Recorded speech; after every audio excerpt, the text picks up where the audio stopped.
సామెతల గ్రంథంలో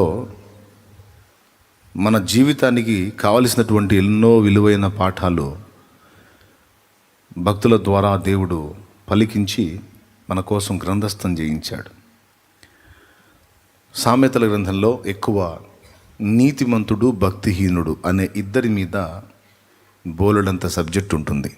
సామెతల గ్రంథంలో నీతిమంతుడు భక్తిహీనుడు, బుద్ధిమంతుడు బుద్ధిహీనుడు, ఈ ఇద్దరి మీద చాలా విషయాలు రాయబడి ఉంటాయి. అయితే కొన్నిసార్లు నేను వాటిని కూడా ఎత్తి మీతో పంచుకోవటం జరిగింది. ఈరోజు వాటికి వేరుగా మనందరికీ అవసరమైన ఒక మాటని దేవుడు రాయించి ఉంచాడు. ఈ మాట నా జీవితంలో నాకెంతో ప్రోత్సాహకరంగా ఉండింది. యెహోవా ఆశీర్వాదము ఐశ్వర్యమిచ్చును, నరుల కష్టము చేత ఆ ఆశీర్వాదము ఎక్కువ కాదు అన్నాడు. ఆశీర్వాదాల్లో రకాలు ఉన్నాయి. ఆర్థికపరమైన ఆశీర్వాదం, సంతానపరమైన ఆశీర్వాదం, ఆరోగ్యపరమైన ఆశీర్వాదం, అలాగే సమాధానం, అశాంతి వేదన లేకుండా సమాధానం విషయమైనటువంటి ఆశీర్వాదం, ఆధ్యాత్మిక విషయాల్లో ఆశీర్వాదం. ఇట్లా ఆశీర్వాదం అనేది ఒక రకం కాదు. చాలాసార్లు మోకాళ్ళుని ప్రార్థన చేసి మనం నన్ను ఆశీర్వదించు ప్రభువా, నన్ను ఆశీర్వదించు ప్రభువా అంటాం. ఏ విషయంలో నిన్ను ఆశీర్వదించాలి అనేది దేవుడు అడుగుతాడు. ఏదో ఒకటి ప్రభువా ఆశీర్వదించు నాయన.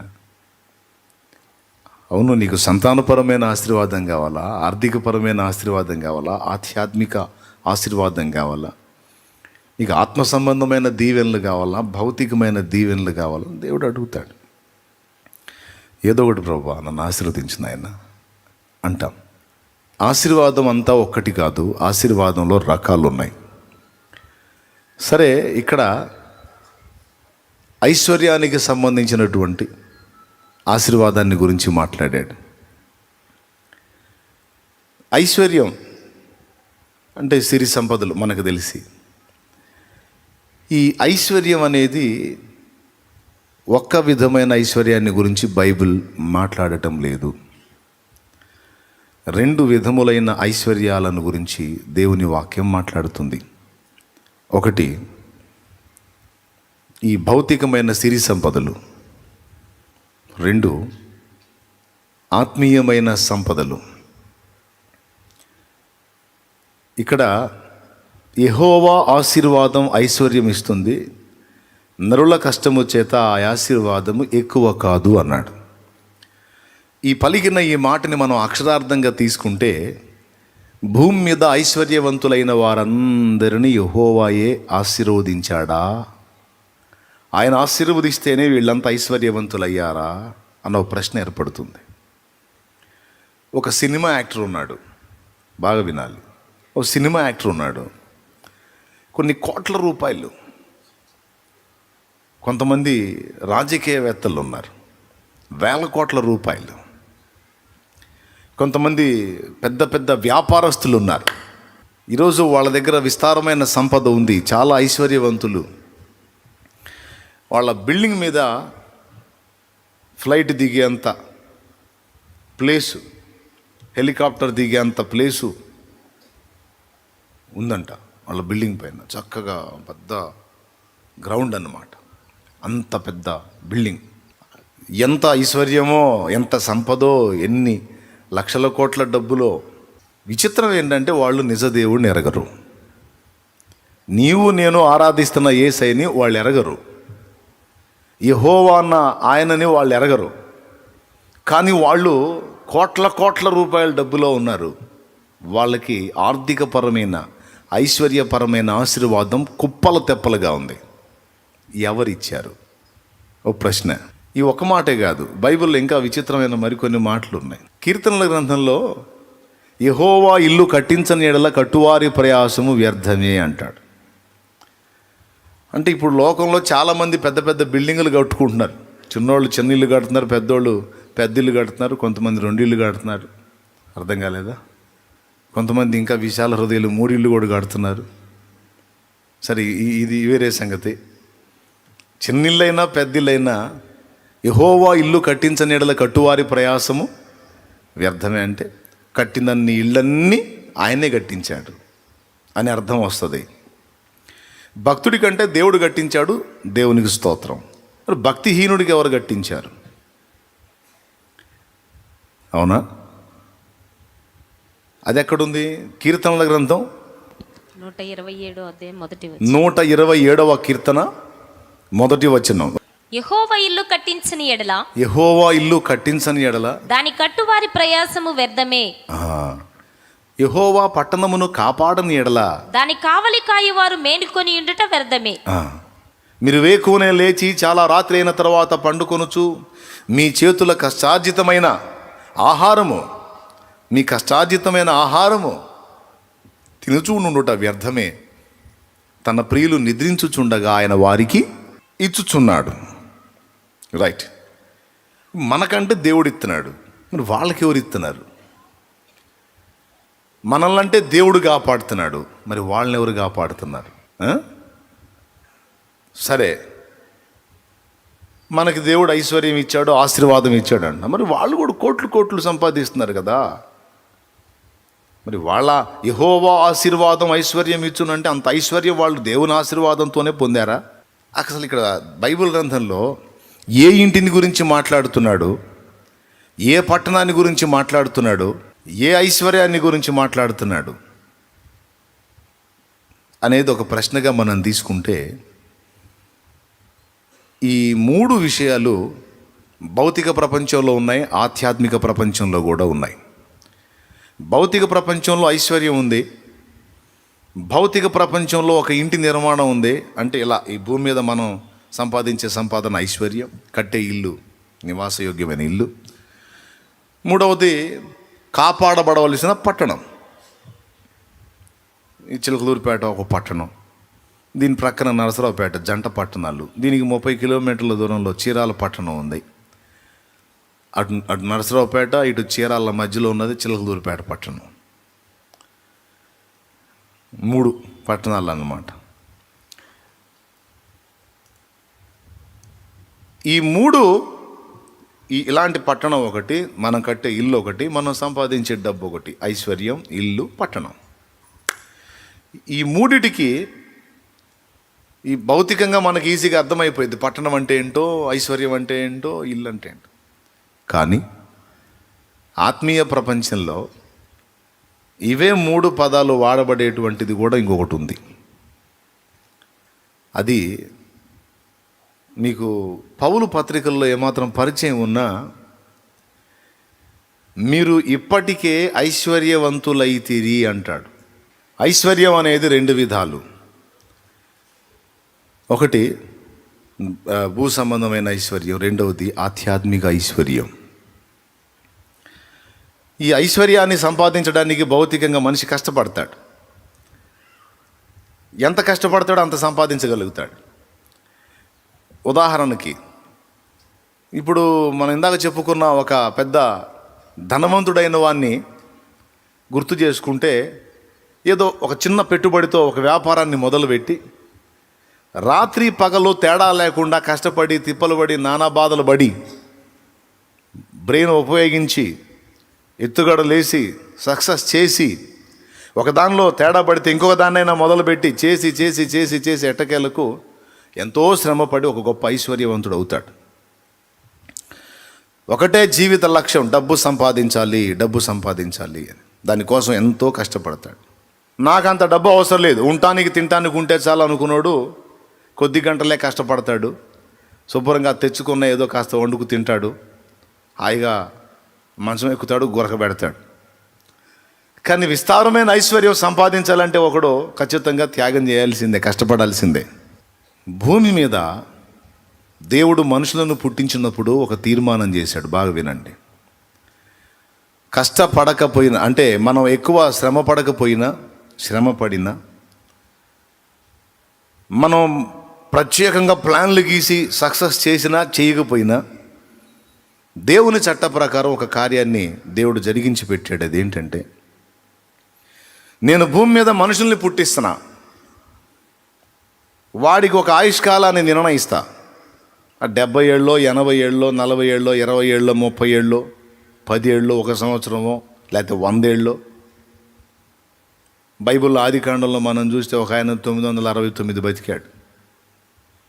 969 సంవత్సరాలు బతికాడు. ఒక 900 ఏళ్ళైనా లేకపోతే 1000 ఏళ్ళైనా. నేను మనుషుల్ని భూమి మీద చేస్తున్నాను గనుక వాళ్ళు జీవించి ఉన్నంత వరకు, నేను వాళ్ళకి ఇచ్చిన ఆయుష్కాలం వరకు వాళ్ళ బాధ్యతల విషయంలో నేను రాజీ పడను. దేవునికి మహిమ. వారి అక్కర విషయంలో, వాళ్ళ అవసరతల విషయంలో నేను రాజీ పడను. వాడు నన్ను ఒప్పుకున్నా ఒప్పుకోకపోయినా, నన్ను నమ్మినా నమ్మకపోయినా, నన్ను పట్టించుకున్నా పట్టించుకోకపోయినా, నేను వాళ్ళ బాధ్యతలన్నీ నెరవేరుస్తా. ఇది దేవుని తీర్మానం. దీన్నే బైబిల్లో మత్తయి సువార్తలో ప్రభువు ఎత్తాడు. ఆయన మంచివారి మీదను చెడ్డవారి మీదను తన సూర్యుని ఉదయింపజేయుచున్నాడు, తన వర్షమును పంపుచున్నాడు. ఒక పంట పండి మన చేతికొచ్చి మనం తిని బ్రతకాలంటే సూర్యరశ్మి కావాలి, వర్షము కావాలి, లేకపోతే మొక్క చచ్చుద్ది. సూర్యుని ఎండవేడిమి తగలకపోతే ఎన్ని నీళ్లున్నా సరే మొక్క బతకదు. అవునా కాదా? అచ్చంగా వానేబడి అచ్చంగా నీడే ఉండి సూర్యోదయము సూర్యాస్తమయం సూర్యుని యొక్క సూర్యరశ్మి అనేది లేకపోతే మొక్క బతికిద్దా? చదువుదేసేయండి. అచ్చంగా సూర్యుని ఎండవేడే ఉండి వర్షం లేకపోతే, పంట పండితే మనుషునికి ఆహారం దొరుకుతుంది. ఆహారం తింటే బతుకుతాడు, లేకపోతే చస్తాడు. సో మనిషి బతకాలంటే తిండి తినాలి, తిండి తినాలంటే పంట పండాలి, పంట పండాలంటే నీ దగ్గర విత్తనం ఉన్నా, సారవంతమైన నేల ఉన్నా, నీరు ఎండ ఈ రెండు లేకపోతే పంట పండదు. ఆయన అంటాడు, మంచివారి మీదను చెడ్డవారి మీదను ఆయన తన వర్షమును పంపుచున్నాడు, తన సూర్యుని ఉదయింపజేస్తున్నాడు.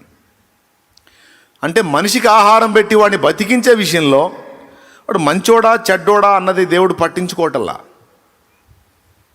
నా బాధ్యత అది. సృష్టిలోనే ఒక ధర్మాన్ని నియమించి పెట్టేశాడు. వాడు కొంచెం కష్టపడిందా వాడికి అంత ఆహారం దొరికేటట్టు నేను ఏర్పాటు చేస్తా. వాడికి నన్ను ఒప్పుకున్నాడా ఒప్పుకోలేదా కాదు, వాడు భూమిని దున్ని విత్తనం వేస్తే నేను పండిస్తా. వాడు ఏదన్నా ప్రయత్నం చేస్తే నేను సఫలపరుస్తా. ఎందుకంటే వాడు అన్నం తినాలి కదా, వాడు బ్రతకాలి కదా. నీకు తెలుసో లేదో, ఎవరైనా నీ దగ్గరకు వచ్చి బాబు ధర్మం బాబు అని నువ్వు నీ దగ్గర చేయదే పా పా అడ్రా పొద్దున్నే అని నువ్వు అన్నా, నువ్వు ఆహారం పెట్టకపోయినా మరో 20 మంది దగ్గర వాడికి ఆహారం రెడీ చేసి పెట్టుకుంటాడు దేవుడు. వాడు దేవుడిని ఒప్పుకున్నాడా ఒప్పుకోలేడా అనేది పట్టించుకోడు. భిక్షగాడై ఉండి నీ ముందుకు వచ్చినా వాడు సైతం దేవుని బిడ్డే. వాడిని కూడా దేవుడే చేశాడు గనుక నువ్వు ఆయనను అంగీకరించినా అంగీకరించకపోయినా నీ ప్రయత్నము సఫలమయ్యేటట్టు చేసి ఆయన ఉంచాలనుకున్నంత వరకు నీ పట్టణానికి కీడు కలగకుండా కాపాడుకుంటాడు. ఆయన అనుకున్నప్పుడు నీకు నివాసమైన యోగ్యమైనటువంటి ఒక ఇల్లు నీవు కావాలని ప్రయత్నం చేస్తే అది కూడా నీకు వచ్చేటట్టు చేస్తాడు. ఇక్కడ నువ్వు భక్తుడువా భక్తిహీనుడువా అన్నది పాయింట్ కాదు. నువ్వు దేవుని బిడ్డవి. లోకస్తుడు కూడా దేవుని బిడ్డే. ఐశ్వర్య విషయంలో కూడా నువ్వు దేవుని బిడ్డవా కాదా, లేకపోతే దేవుని ఒప్పుకున్నావా లేదా అన్నది కాదు. నువ్వు కష్టపడితే ఐశ్వర్యం వచ్చేస్తుంది, అంతే. ఇది దేవుని పద్ధతి. అందుకే ఆస్తికులు బాగున్నారు, నాస్తికులు కూడా బాగున్నారు. దేవుడు ఉన్నాడని నమ్మినోడు బాగున్నాడు, దేవుడు ఎవడరా దేవుడు అన్నోడు కూడా బాగానే ఉన్నాడు. మనకు డౌట్ వస్తుంది, నేను ఇంత మంచిగా బతుకుతుంటే నాకు ఇంత ఫోర్స్ లేదు కానీ వాడు ఇంత దరిద్రుడు, అసలు వాడేంది అంత ముందుకు వెళ్తున్నాడో డౌట్ వస్తుంటుంది మనకి. వాడికి మనకి ఇద్దరికి దేవుడు తండ్రి కాబట్టి ఆయన మనకి ఇవ్వాలనుకున్నవన్నీ కూడా కొంతమంది జుట్టు పీక్కుని ఆలోచిస్తూ ఉంటారు. పిల్లలు పెద్దోళ్ళు అవుతున్నారు, వాళ్ళ పెళ్ళిళ్ళు ఎట్ట చేయాలి, అబ్బాయి పెద్ద చదువుకి వెళ్తున్నాడు, ఆడికి ఉద్యోగానికి డబ్బులు ఎట్ట చేయాలి, ఆ పెద్ద చదువులకి పైసలు ఎట్లా సమకూర్చాలి, అది ఎట్లా చేయాలి, ఇది ఎట్లా చేయాలని వేదన పడుతుంటారు. దేవుని వాక్యంలో మనం జాగ్రత్తగా గమనిస్తే, నిన్నంటూ ఉనికిలోకి తెచ్చిన దేవుడు, నీకంటూ ఒక జీవితాన్ని ప్రసాదించిన దేవుడు, నీకు అసలు పూర్తిగా తల్లి గర్భంలో ఉండి నీకు ఏమీ తెలియని స్థితిలో ఉన్నప్పుడే, ఆ గర్భస్థ శిశువుగా నువ్వు ఉన్నప్పుడే అక్కడే నీ కడుపు తానే నింపటం మొదలుపెట్టాడు. అసలు నీకేమీ తెలియని స్థితిలో అమ్మ కడుపులో ఒక శిశువుగా, ఒక పిండంగా నువ్వు ఉన్నప్పుడే అక్కడే నీ గురించి బాధ్యతగా వ్యవహరించడం మొదలుపెట్టి, కేర్ తీసుకొని, నీకు ఏ పూటకు ఆ పూట నీ చిన్న పొట్టకు కావాల్సిన మేత అక్కడే ఆయన అందించటం మొదలుపెట్టాడు. అక్కడి నుంచి బయటకు వచ్చిన తర్వాత, తల్లి గర్భం నుండి నువ్వు బయటకు వచ్చిన తర్వాత నీకు ఆహారం ఏర్పాటు చేశాడు. నీ తల్లిదండ్రుల్ని ఒక పాత్రగా వాడుకొని నిన్ను పెంచి పోషించి ఈ రోజుకి ఇలా తీసుకొచ్చాడు ఆయన.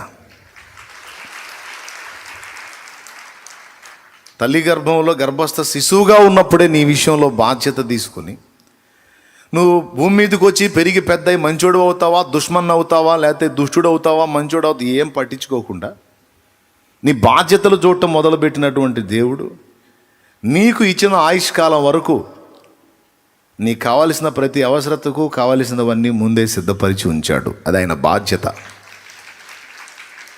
ఇది ఎలా చెప్పొచ్చు అంటే, ఒక తల్లికి 4 కొడుకులు ఉన్నారు. ఆ తండ్రి పోతా పోతా కోట్ల రూపాయల ఆస్తి ఇచ్చిపోయాడు.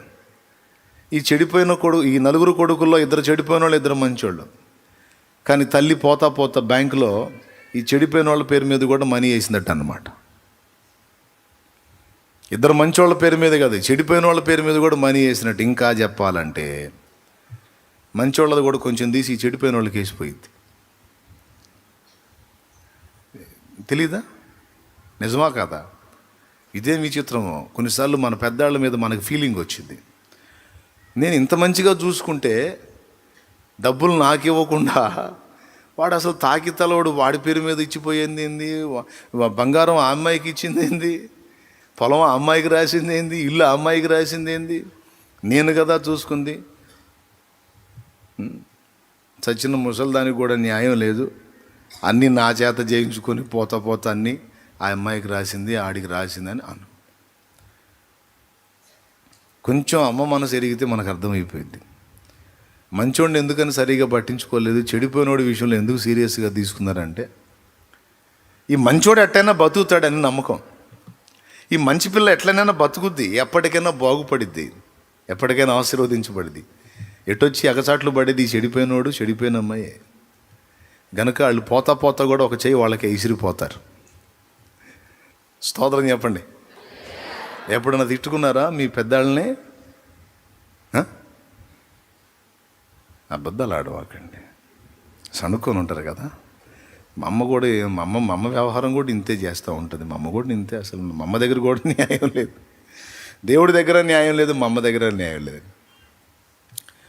ఇంకా చెప్పాలంటే అందరికీ వేస్తారు, చెడిపోయినోడికి డబ్బు వేస్తారు, మంచోడికి డబ్బు వేస్తారు ఐశ్వర్యవంతులైతే. ఇది చెడిపోయినోడు కదా అని వేయకుండా పోదు. అమ్మ బాధ్యత అది, నాన్న బాధ్యత అది. అట్లాగే మనల్ని అంటూ ఉనికిలోకి తెచ్చాడు కనుక మళ్ళా మనం యాత్ర ముగించేదాకా మనకు కావాల్సిన ప్రతి అవసరతకు సంబంధించి ఎప్పటికప్పటికి ఎక్కడికక్కడికి ఏర్పాట్లు చేసే పెట్టాడు ఆయన. దేవుణ్ణి ఎరిగిన మనం కాదు, దేవుణ్ణి ఎరగని అన్యుడు కూడా ఈ మాట వాడతాడు. అన్నీ దేవుడే చూసుకుంటాడు, భగవంతుడు ఉన్నాడు, ఆయనే చూసుకుంటాడు. వాడికి అన్యాయం జరిగిందా సరే దేవుడు ఉన్నాడురా అంటాడు. వానికి అనుకున్నవి జరగకుండా ఎదురు దెబ్బలు తగులుతున్నా సరే కానీ భగవంతుడి దయ ఇప్పటికి ఇదే ప్రాప్తం కానీ అంత వేదాంత దూరంలో వాళ్ళు కూడా మాట్లాడతారు. అసలు వాళ్ళకున్న విశ్వాసం ఎంత గొప్పదంటే ఒక సూక్తి రాసి పెట్టుకున్నారు వాళ్ళు. గతంలో చెప్పా, ఒక సూక్తి రాసి పెట్టేసుకున్నారు. ఏం సూక్తి తెలుసా? 100 కోటి దరిద్రాలకు అనంత కోటి ఉపాయాలు అని. ఏంటి? 100 కోటి అంటే 100 కోట్ల దరిద్రాలకి అనంత కోటి ఉపాయాలంటే లెక్కలేనన్ని ఉపాయాలు ఉంటాయిరా, దేవుడు రెడీ చేసే పెట్టుంటాడు. కాబట్టి ఎన్ని దరిద్రాలు వచ్చినా వాటిని తొలగించుకునే ఉపాయాలు దేవుడు దాచిపెట్టే ఉంచుతాడు. మనమేం భయపడాల్సిన అవసరం లేదు. ఆ టయానికి ఆ ఉపాయం అందిద్ది, ఆ దరిద్రం పోయిద్దిలే, ఏం పర్వాలేదని వాళ్ళ నోట కనీసం శాపగ్రస్తమైన మాట కూడా మాట్లాడడానికి ఇష్టపడరు. ఓటమి, ఏడుపు, లేమి, లేదు, దరిద్రం అనే మాటలు ఒప్పుకోరు. ఎవడన్నా నువ్వు ఎప్పుడు ఈ మాటలు మాట్లాడుతావు? నీ నోట మంచి శుభవచనం ఏమి రాదంట్రా?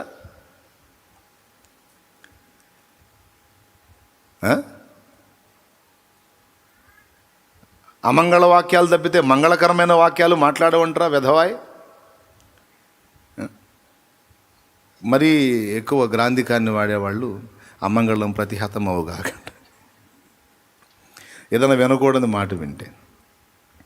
అందుకే పెళ్ళి చేసేటప్పుడు సువార్త చెప్పాలంటే నేను చావు అనే పదం వాడను. ఎందుకంటే అన్ని జనుల పెళ్ళి జరుగుతున్నప్పుడు కొంతమంది విశ్వాసులైన వాళ్ళు, అన్ని జనుల్లోంచి రక్షింపబడ్డోళ్ళు చర్చిలో మ్యారేజ్ చేసుకుంటుంటారు కదా, వాళ్ళ బంధువుల్ని పిలుస్తారు, అంతా అన్ని జనులే వచ్చి కూర్చుంటారు. ఈ పెళ్ళి జరిగేటప్పుడు మనం సువార్త చెప్పాలన్న ఆవేశంతో, మరి మనం చచ్చిపోతే ఎక్కడికి పోతామో కొంచెం ఆలోచించుకోవాలి. ఫలానా విషయంలో ఇలా కొంతమంది చనిపోయారు, వాళ్ళు ఎక్కడికి పోయి ఉంటారు, వీళ్ళు చచ్చిపోయారు ఎక్కడ, ఈ చావుల గురించి చెప్పకుండా సువార్త మనం ఒకటి ఆత్మ గురించి చెప్పలేం. కానీ అన్యుల మధ్యలో శుభకార్యంలో ఒక మంగళకరమైన పని జరుగుతున్నప్పుడు మనం సావులు బతుకులు అన్నాం అనుకో, ఆ కూర్చున్నోడు లేచిపోతాడు. ఏంటి వీడు కూర్చున్న కాడ నుంచి పెళ్లి కన్ను తిడి సావు గోల చెప్తున్నాడు, చిచి అంత ఎందుకు శాపగ్రస్తమైన మాటలోనే లేచి వెళ్ళిపోతారు వాళ్ళు. అందుకే చావు అనే పదం వాడకూడదు. అందుకే యాత్ర ముగింపు అని చెప్తాను నేను. మనోళ్ళు కొంతమంది వదిలేస్తూ ఉంటారు, సావు బతుకు సావు అని. వాడకూడదు, చావు అనే పదం వాడకూడదు. ఆ మాట 2-3 సార్లు నువ్వు వాడావా, నీ సువార్త కోదాండం, నీ పెళ్లి కోదాండం, పోరా బాబని లేచి వెళ్ళిపోతాడు.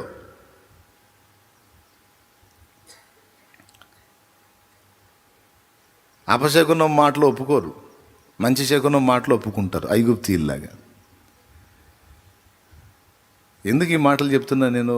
వారు సైతము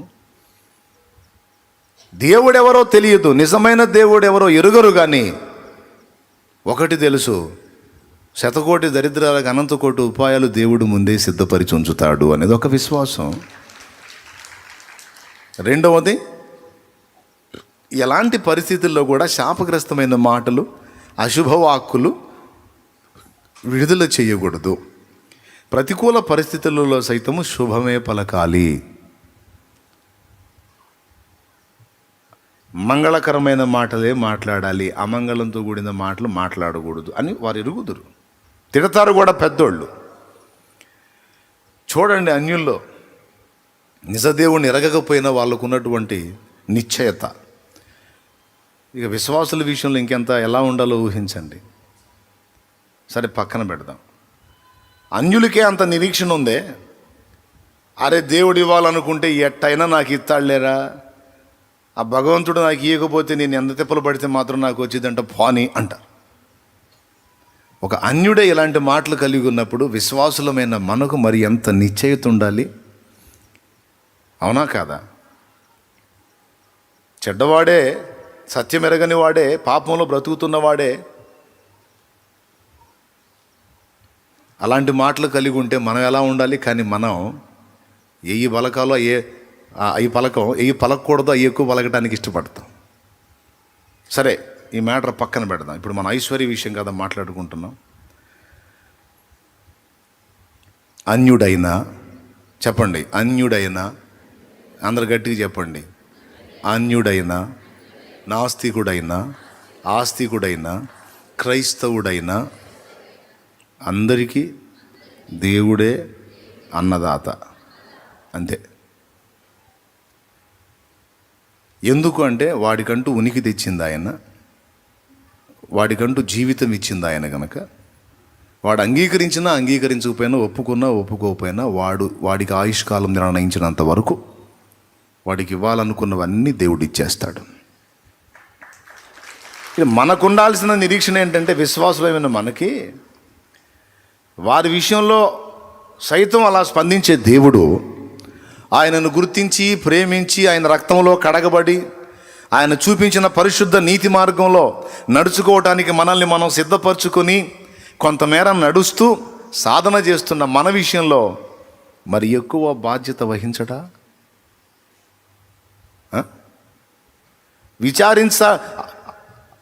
ఈ సమస్యలన్నిటి గురించి విచారించేవాడు అన్యుడు అన్నాడు.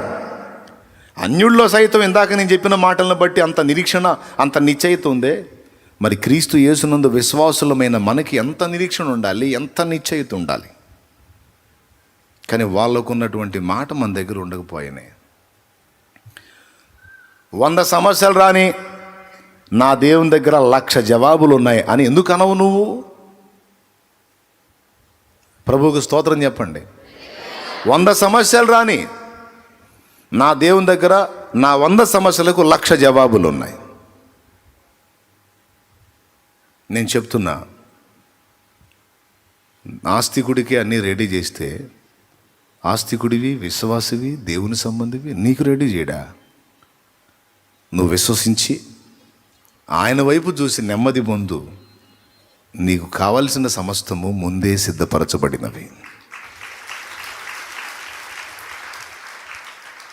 నీకు కావలసిన సమస్తము ముందే సిద్ధపరచబడినవి. నువ్వేం దీని గురించి గందరగోళం అవ్వాల్సిన అవసరం లేదు. నీ పిల్లల చదువులని, నీ చదువని, పెళ్ళని, పెటాకులని, పిల్లలని, అదని, ఇదని, ఇల్లని, ఆ మజిలీకి వచ్చినప్పుడు నీకు అది అందేటట్టు ఏర్పాటు చేశాడు ఆయన. గర్భస్థ శిశువుగా ఉన్నప్పుడు కడుపులో అందాల్సిన ఆహారం కడుపులో అందేటట్టు చేసి, బయటికి వచ్చిన తర్వాత నీకు అందాల్సిన ఆహారం తల్లి పాల ద్వారా నీకు ఏర్పాటు చేసేసాడు. అక్కడి నుంచి ఆయన దృష్టి పెట్టాడు నీ మీద. ఈరోజు నువ్వు ఈంతున ప్రభువును వదిలేసి వెళ్ళిపోయినా సరే నీకు అన్నం పెడతాడు ఆయన. యేసుని విసర్జించి వెళ్ళిపోయినా సరే నీ కడుపు కూడా నింపుతానే ఉంటాడు ఆయన. ఎందుకంటే అది ఆయన తీర్మానం. ఆయన అన్యాయస్తుడు కాడు. సింపుల్గా ఒక మాట చెప్పాలంటే, నేను కొన్ని పశువుల్ని, పక్షుల్ని ఉంచాను, పిల్లలు చూస్తారని. చిన్న పార్క్ ఒకటి క్రియేట్ చేసి అందులో ఉంచాను కొన్నిటిని. నాకెంత భయమో తెలుసా వాటి గురించి. మీరు జస్ట్ అట్లా చూసి వెళ్ళిపోతారు, కనీసం ఒక కాయ కూడా తెచ్చి పెట్టరు దాన్ని. కొంతమంది అనుకుంటా, ఒక కాయ తెచ్చి దానికి పెడితే. పక్షులు ఉన్నాయి, పావురాళ్ళు ఉన్నాయి.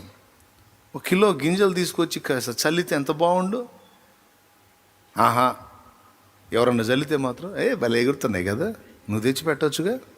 పెట్టో 1 కిలో గింజలు ఏడదెత్తాయింది. ఎవరో 2-3 చూసి రెగ్యులర్గా వచ్చి కాసిన గింజలు తీసుకొచ్చి వాటికి చల్లి అవి తింటా ఉంటే సంతోషపడ్డాం. మీరు పెట్టినా పెట్టకపోయినా ఎంతమంది ఉన్నారండి. కూటం అయిపోయిన వెంటనే కొంతమంది వెళ్ళి దర్శిస్తారు. కూటానికి ముందు పెందలాడు వచ్చి కొంతమంది దర్శిస్తారు. అన్నిటికంటే పెద్దది ఒంటె ఉంది. ఇంతలా దోసకాయ ఇవ్వు నువ్వు దానికి. ఇంతలా దోసకాయ ఎట్లా తినేది అన్నయ్య అందు.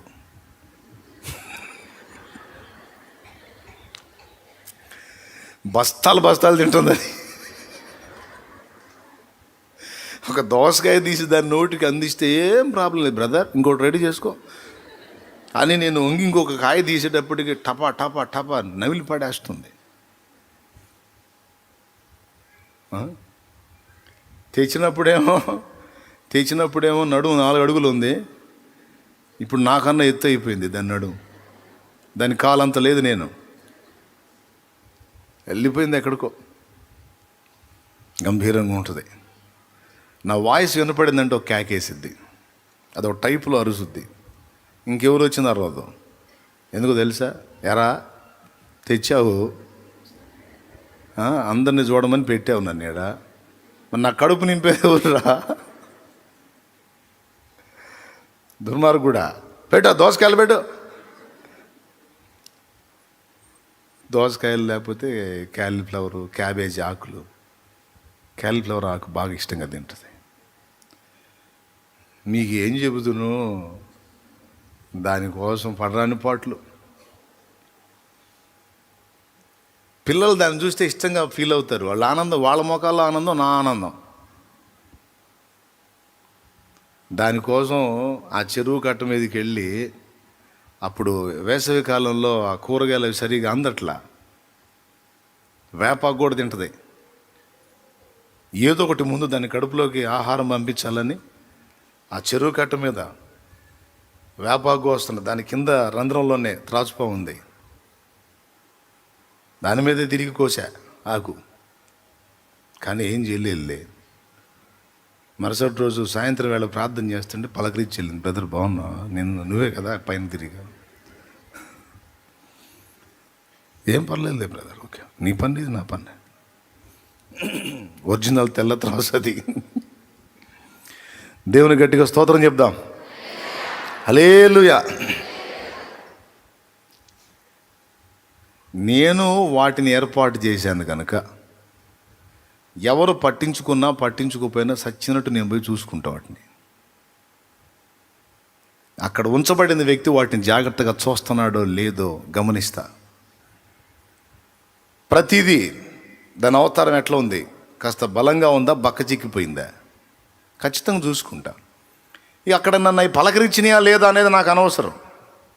ఏదో కొన్ని పలకరిస్తే బ్రదర్ బాగున్నావా అని. కోతి ఒకటి ఉంది చిట్టి అని. చిట్టి అంటే కాసేపు కితకితలాడిద్ది. వచ్చావా ఎప్పుడన్నా ఒకసారి వస్తావు దరిద్రుడా, మాకు సరిగా ఫుడ్ పెట్టరా అన్నట్టు అనుకుంటుందో ఏం పడో మరి, కాస్త కితకితలాడిద్ది. చిట్టి అంటే చాలు కాసేపు తలెత్తి చూసి ఏదో కాస్త మాట్లాడినట్టుగా ప్రవర్తించింది. ఆ ఒంటెను ఈ కోతి.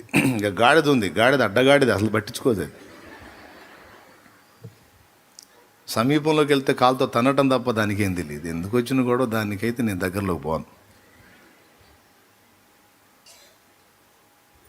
ఇక ఈ జంతువుల విషయం ఎందుకు చెప్తున్నానంటే, అవి నన్ను పలకరించలేదా నాకు అనవసరం. వాటికి 3 పూట్ల ఆహారం దొరుకుతుందా లేదా, వాటిని నేను తెచ్చి పెట్టాను కనుక వాటి కడుపులు నింపాలి, వాటిని జాగ్రత్తగా చూసుకోవాలి. ఇది నా బాధ్యత. మీరు వాటిని చూసి ఆనందించి వెళ్ళిపోతారు, కానీ వాటి కడుపు నింపే బాధ్యత నాది. ఎందుకంటే ఏర్పాటు చేసింది నేను. ఒకవేళ వాటి కడుపు నింపకపోతే పాపం నాకు, నేను అన్యాయస్తుడిని అవుతాను. నువ్వు ఆహారం పెట్టలేని వాడివి ఎందుకు తెచ్చావు? నువ్వు వాటి బాగోగులు చూడలేని వాడివి ఎందుకు తెచ్చావు? అన్యాయం కదా. అవి ఉన్న దగ్గరే ఉంచితే మరొకడు వాటి కడుపు నింపేవాడు. అరే ఎక్కడో ఉన్న వాటిని నీ దగ్గర తెచ్చి బంధించి పెట్టి, ఇప్పుడు ఒంటె ఉంది, తాడుతో కట్టేసాను, పాపం దాన్ని వదిలితే తింటుంది, లేకపోతే దాన్ని బతికేంది. ఇదంతా మీకు ఎందుకు చెప్తున్నానంటే, ఒక పశువునో పక్షినో మనం తెచ్చి పెంచితే మన దగ్గర ఉన్నందుకు, మనం దాన్ని స్వీకరించినందుకు దాని సకల బాధ్యతలు మనం చూసుకున్నట్టే. మనల్నంటూ ఉనికిలోకి తెచ్చిన దేవుడు మనకు కావలసిన సమస్తము ముందే సిద్ధపరిచి ఉంచాడు. పావురాళ్ళు ఉన్నాయి. ఏ రోజుకి ఆ రోజు పొద్దున్నే అబ్బాయి బజారుకి పోయి ఒక 5 కిలోలు సజ్జలను జొన్నలు తీసిరాయా, అయిపోయింది. మధ్యాహ్నం పూట అరే అబ్బాయి ఒకసారి బజారుకి వెళ్ళి ఒక 5 కిలోలు సజ్జలు జొన్నలు తేయా, సాయంత్రం అయింది. అరే అబ్బాయి ఒక 5 కిలోలు సజ్జలు జొన్నలు తేరా అబ్బాయి అంటానా అనను. ఒక 4 రోజులు సరిపడా ముందే 2-3 బస్తాలు ఆడ పెట్టిస్తా. అవునా? ఇప్పుడు చెప్పండి, పావురాలు ఆలోచించుకునే అవసరం ఉందా? కనీసం వెళ్ళి చెక్ చేసుకున్నాయా, శాలేమన్నా ఉందా, నా ఏడబెట్టే బస్తాలు సాయంత్రానికి ఉన్నాయా, మధ్యాహ్నానికి జాగ్రత్త చేసావా అని చూడు, లేకపోతే మా కడుపులు మాడదు అని ఎప్పుడన్నా ఒక పావురం వచ్చి అడిగిందే, జాగ్రత్త చెప్పిందే? అవసరమే లేదు. దానికి ఉదయానికి కావాల్సింది, మధ్యాహ్నానికి కావాల్సింది, సాయంత్రానికి కావాల్సింది, మరుసటి ఉదయానికి కావాల్సింది మొత్తం బస్తాల రూపంలో భద్రంగా ఉంది. ఇక్కడ ఇంకొక ట్విస్ట్ కూడా, బస్తా మొత్తం ఒకేసారి ఎత్తనా? పెద్దగా చెప్పాలి. ఎప్పటికి ఎంత అవసరం కాస్త నోరు తెరిచి చెప్పండి. ఎప్పటికి ఎంత అవసరమో, అంతేగాని బస్తా తెచ్చి గుమ్మరిస్తే వ్యర్థమైపోయిద్ది. అలాగే నీకు దేవుడు సిద్ధపరిచినవి, దాచి ఉంచినవి ఒకేసారి నీ చేతికి ఇవ్వడో. ఆ సమయం రావాలి, ఆ మజిలీకి రావాలి, అప్పుడు నీకు అది అందాలి. ఇది దేవుని చట్టం. ఇక నువ్వు విశ్వాసివిగా నీకు కావాల్సిన సమస్తము ముందే సిద్ధపరిచాడు. దేవునికి మహిమ. కాకపోతే అన్యులకి మనకి వ్యత్యాసం ఏంటంటే, లోకస్తులకి మనకి వ్యత్యాసం ఏంటంటే, అన్నీ ఉన్నా వారు అందులో ఆనందం పొందలేరు. మనకు తగినంత ఉన్నా ఇందులో మనకి సంతృప్తి, ఆనందం ఉంది.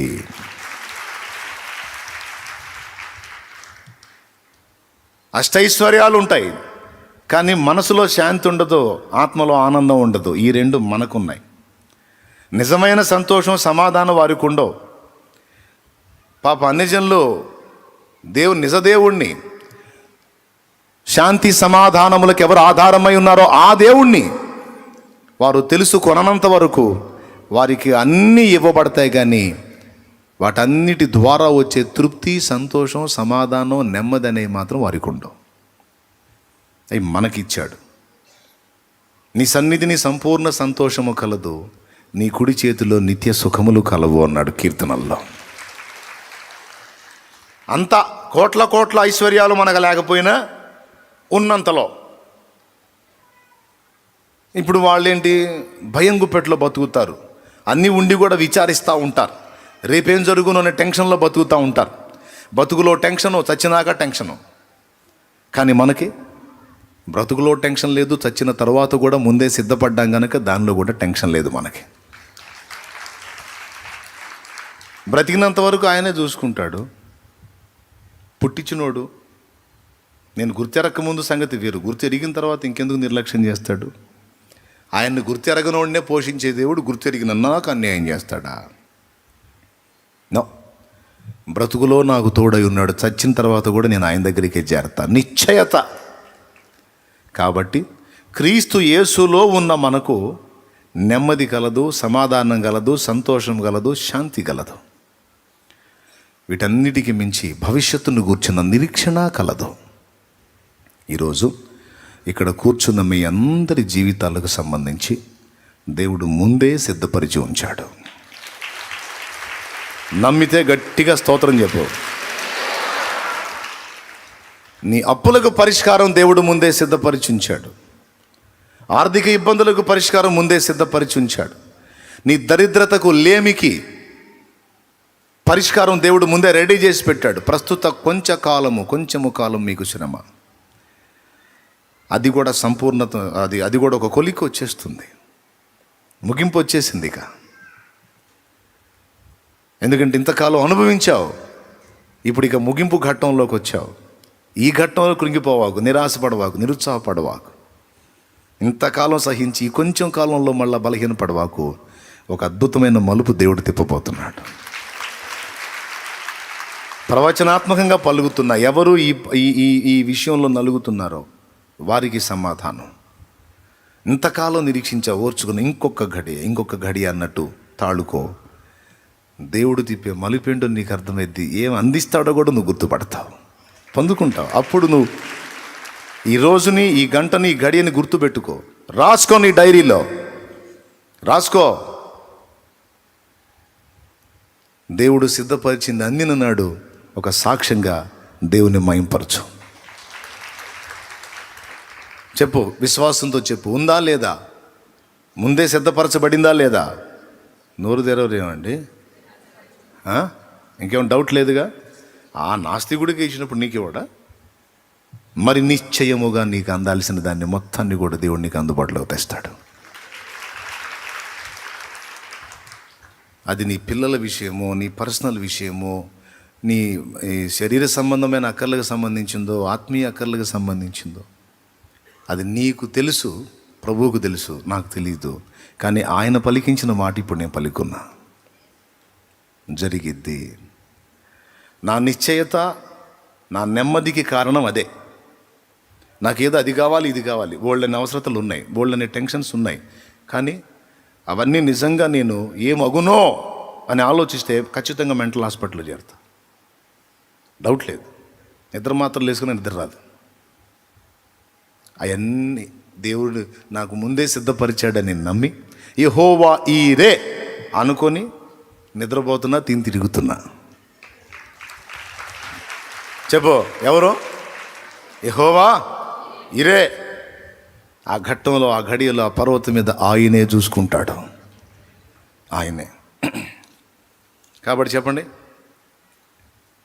ఆర్థికపరమైన ఇబ్బందులు, ఐశ్వర్యానికి సంబంధించిన సమస్యలు, ఏదైనా ముందే డౌట్ లేదుగా. ఇప్పుడు నెమ్మదిగా ఉండండి. ఇప్పుడు పాయింట్కి వస్తా. ఐశ్వర్యం అనేది 2 విధములు. భౌతికమైన ఐశ్వర్యం అన్యులు పొందుతారు, మనం పొందుతాం. అన్యులు పొందుతారు కానీ అనుభవించలేరు, మనం పొందుతాం మరియు అనుభవిస్తాం. ఇది వాళ్ళకి మనకున్న వ్యత్యాసం. వారు ఇంటి కోసం ప్రయత్నం చేస్తే ఇల్లు వచ్చింది, కానీ ఇంట్లో సమాధానం అనేది మాత్రం క్రీస్తు వల్లనే వచ్చింది. ఈరోజు మనం కూడా ఇంటిని పొందుతాం, కానీ ఇంటితో పాటు మనకి క్రీస్తున్నాడు గనుక లోకం అనుభవించని శాంతి మనం అనుభవించగలుగుతాం. సమాధానకర్త యేసు. యేసు లేని ఇంట్లో సమాధానం అసంభవం. ఉన్నట్టుగా వాళ్ళు కనిపిస్తారు, అదంతా ప్లాస్టిక్ వ్యవహారం. ఒరిజినల్ క్రీస్తు యేసు సంబంధంలోనే దొరుకుతుంది. ఆయన ఉన్నాడు, నా కాపరి ఆయన కాపుదల కింద నేనున్నా, నాకు నెమ్మది. దేవుడు చెప్తుంది కూడా అదే. ఎరగనోడు బాధపడతాడు, నువ్వు ఎరుగున్నావు గనక నిబ్బరం కలిగి ఉండు, నా చేతుల్లో ఉంది నీ జీవితం అంటున్నాడు ఆయన. నువ్వు ఇప్పుడే గందరగోళం అయిపోవాకు.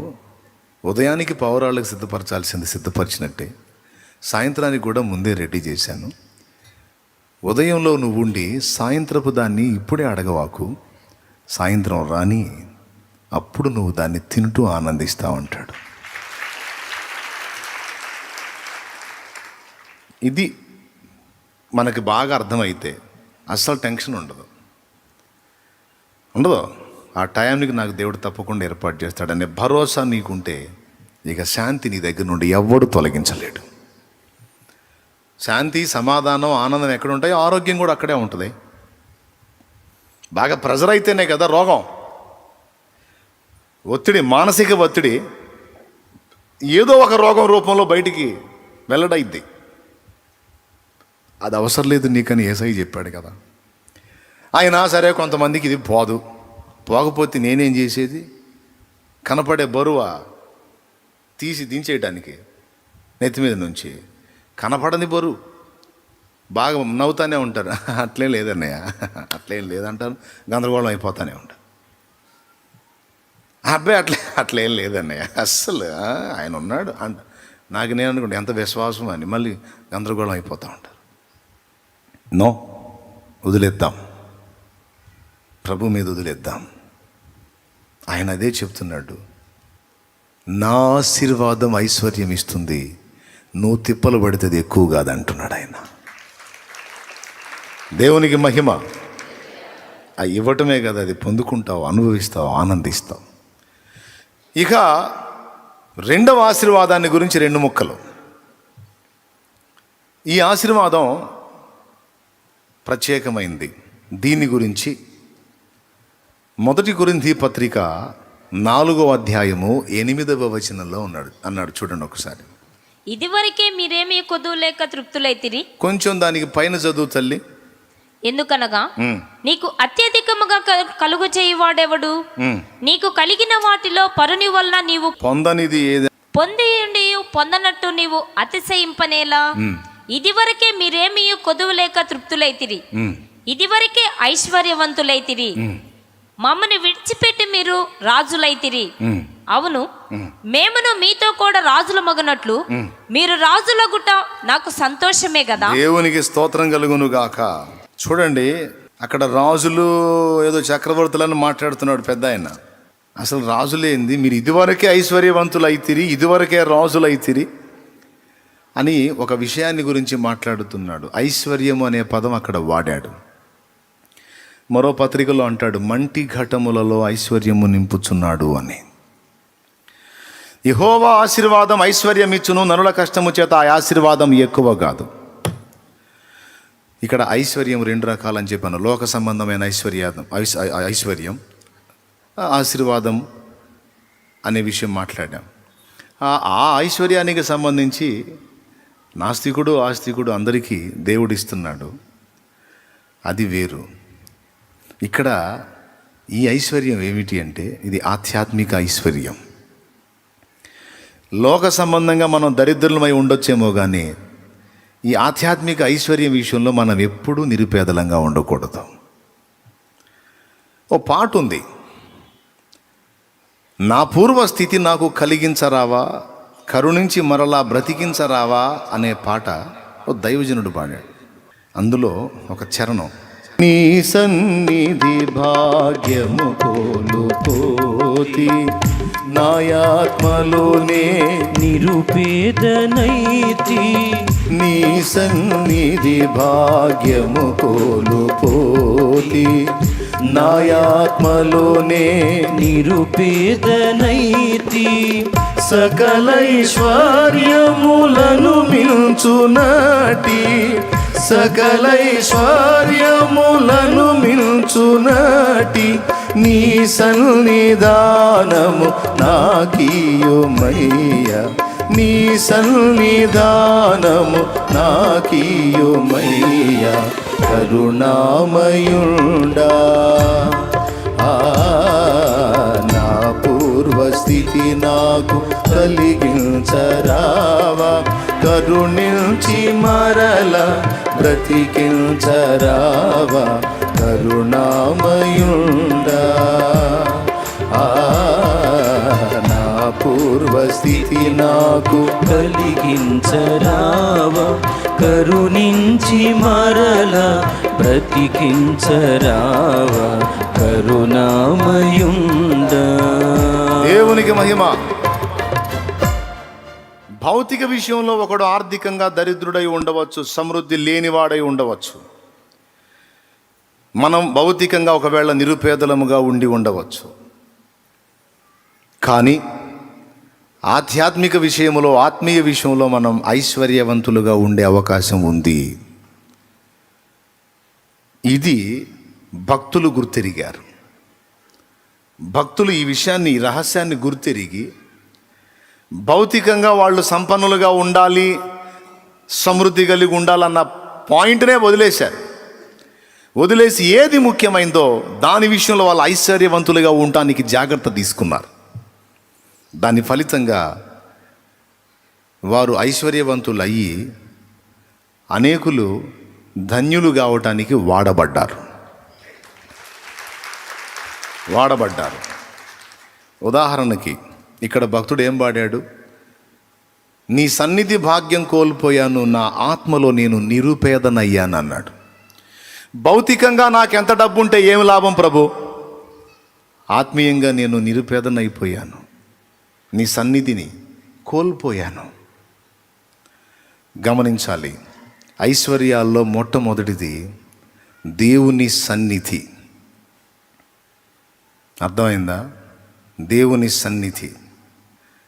ఆ సన్నిధిని ఎవడు తన యొద్ద కలిగి ఉంటాడో, తన యందు కలిగి ఉంటాడో, ఆ సన్నిధిని ఎవరు నిత్యము సమీపిస్తూ ఉంటారో, ఆ సామీప్యాన్ని అనుభవిస్తూ ఉంటారో వారు నిజముగా ఐశ్వర్యవంతులు. దాని ఫలితం ఏంటో చెప్తా. ఎలీషా ఉన్నాడు. ఎలీషా దగ్గరికి నయమాను జబ్బుతో వచ్చాడు.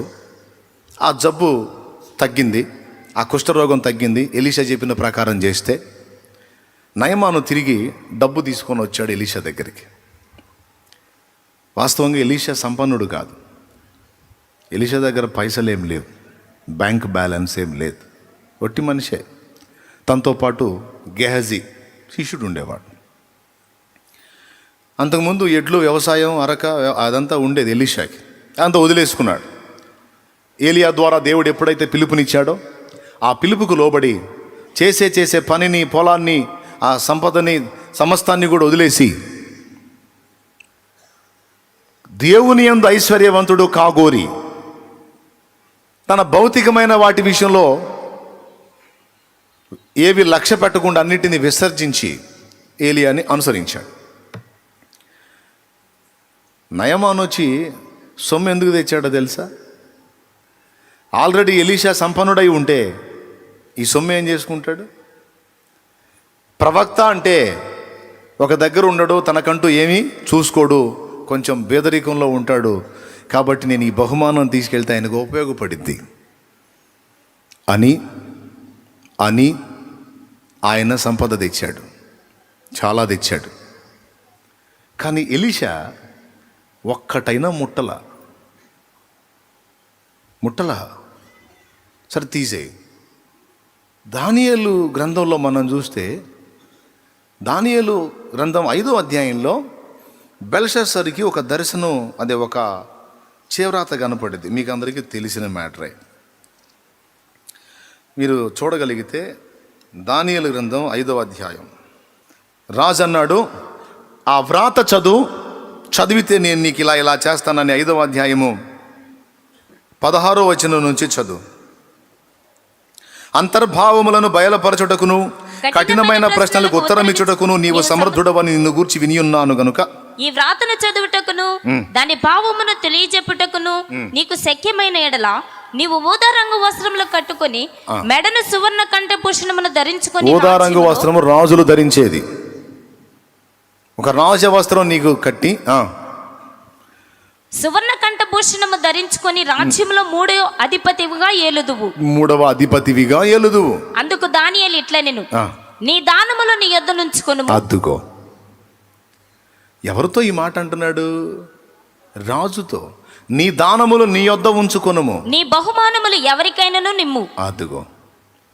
నీ బహుమానములు మరి ఎవరికైనాను ఇమ్ము.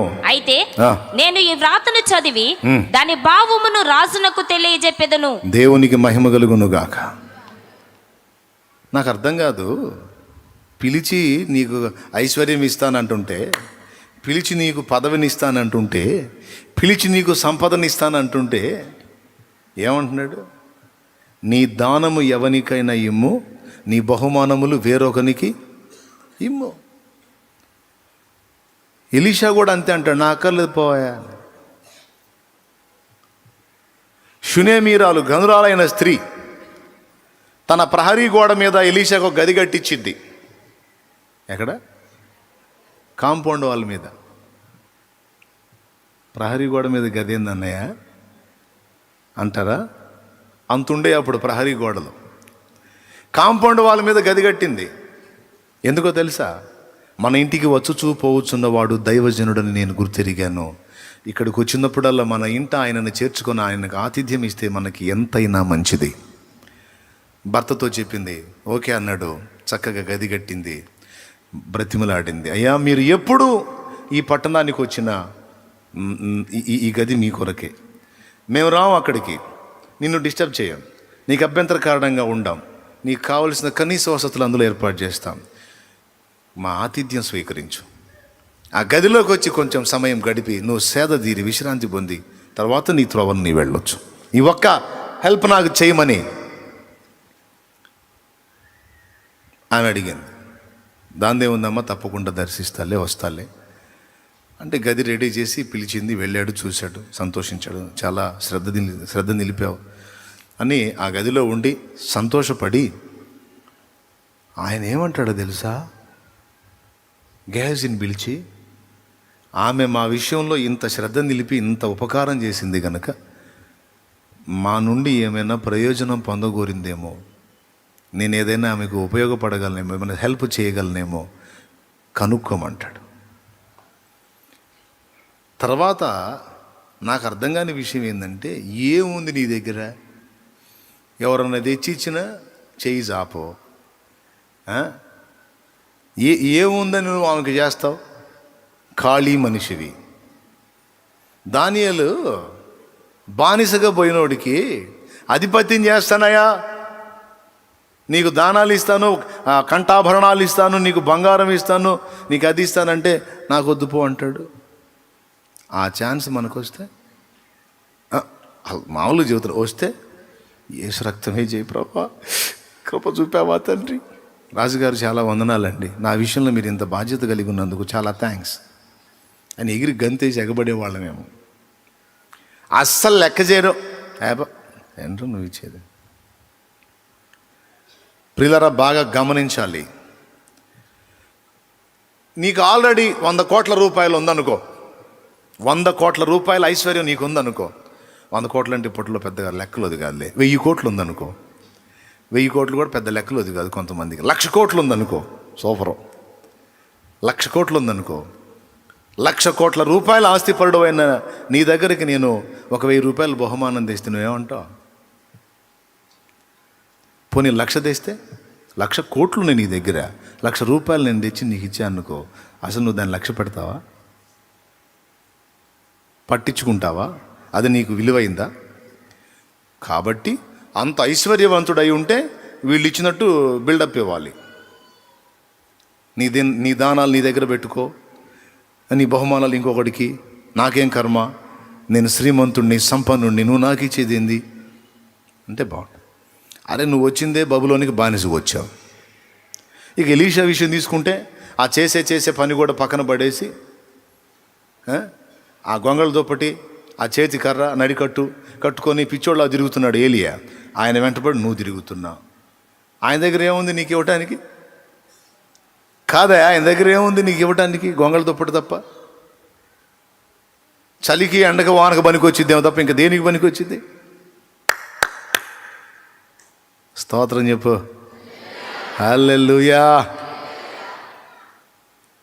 ఏమంటారు? ఇంకంత మించి ఏముంది? సన్యాసి రాసుకుంటే బూడిద రాలేదని, ఆయనకి ఏమి లేవు, ఈయన కూడా ఉన్నదాన్ని వదిలిపెట్టి వచ్చి నయమాన అన్ని సంపదలు తీసుకొని వస్తే నాకు వదిలేపో అంటాడు. ఏంది ఇది? కూడా చూస్తారు. ఇది కూడా 5వ అధ్యాయంలోనే ఉంటుంది. రాజుల 2వ గ్రంథం 5వ అధ్యాయంలో ఎలీషా ఏమన్నాడు ఒకసారి చూడు. 16వ వచనం చదువు తల్లి. 16వ వచనం. ఎలీషా, ఎవని సన్నిధిని నేను నిలువబడి ఉన్నాను, ఇశ్రాయేలు దేవుడైన యెహోవా జీవము తోడు నేనేమీ తీసుకొనను అని చెప్పాను. అది నాకేమొద్దు. ఒక్కసారి దీని గురించి మనం ఆలోచన చేయాలి. వీళ్ళిద్దరేనా అంటే అబ్రహాం కూడా అంతే. సొదొమ రాజు దాసీలని, మనుషుల్ని మాకు ఇచ్చేసి సంపదంతా నువ్వే తీసుకొని పో అంటే, ఒక నూలు పోగైనను చెప్పు వారైనను నేను ముట్టను, పోవాయి నువ్వు నాకు ఇచ్చేది ఏందన్నాడు. ఆల్రెడీ కాస్త కూస్తో ఉంది అబ్రహాం. దాంతోడు అతనిచ్చేది కూడా నీదైతే ఇంకా డబుల్ అయిపోయింది కదా, మామూలుగా ఉంటుంది కదా. వాడు నాకు ఇచ్చేది ఏందాడు బొంద, అవసరం లేదు. హలో, స్తోత్రం చెప్పండి, సంతోషంగా చెప్పండి. అసలు ఎందుకు వీళ్ళు ఇంత అసలు లెక్క లేకుండా వ్యవహరించారు?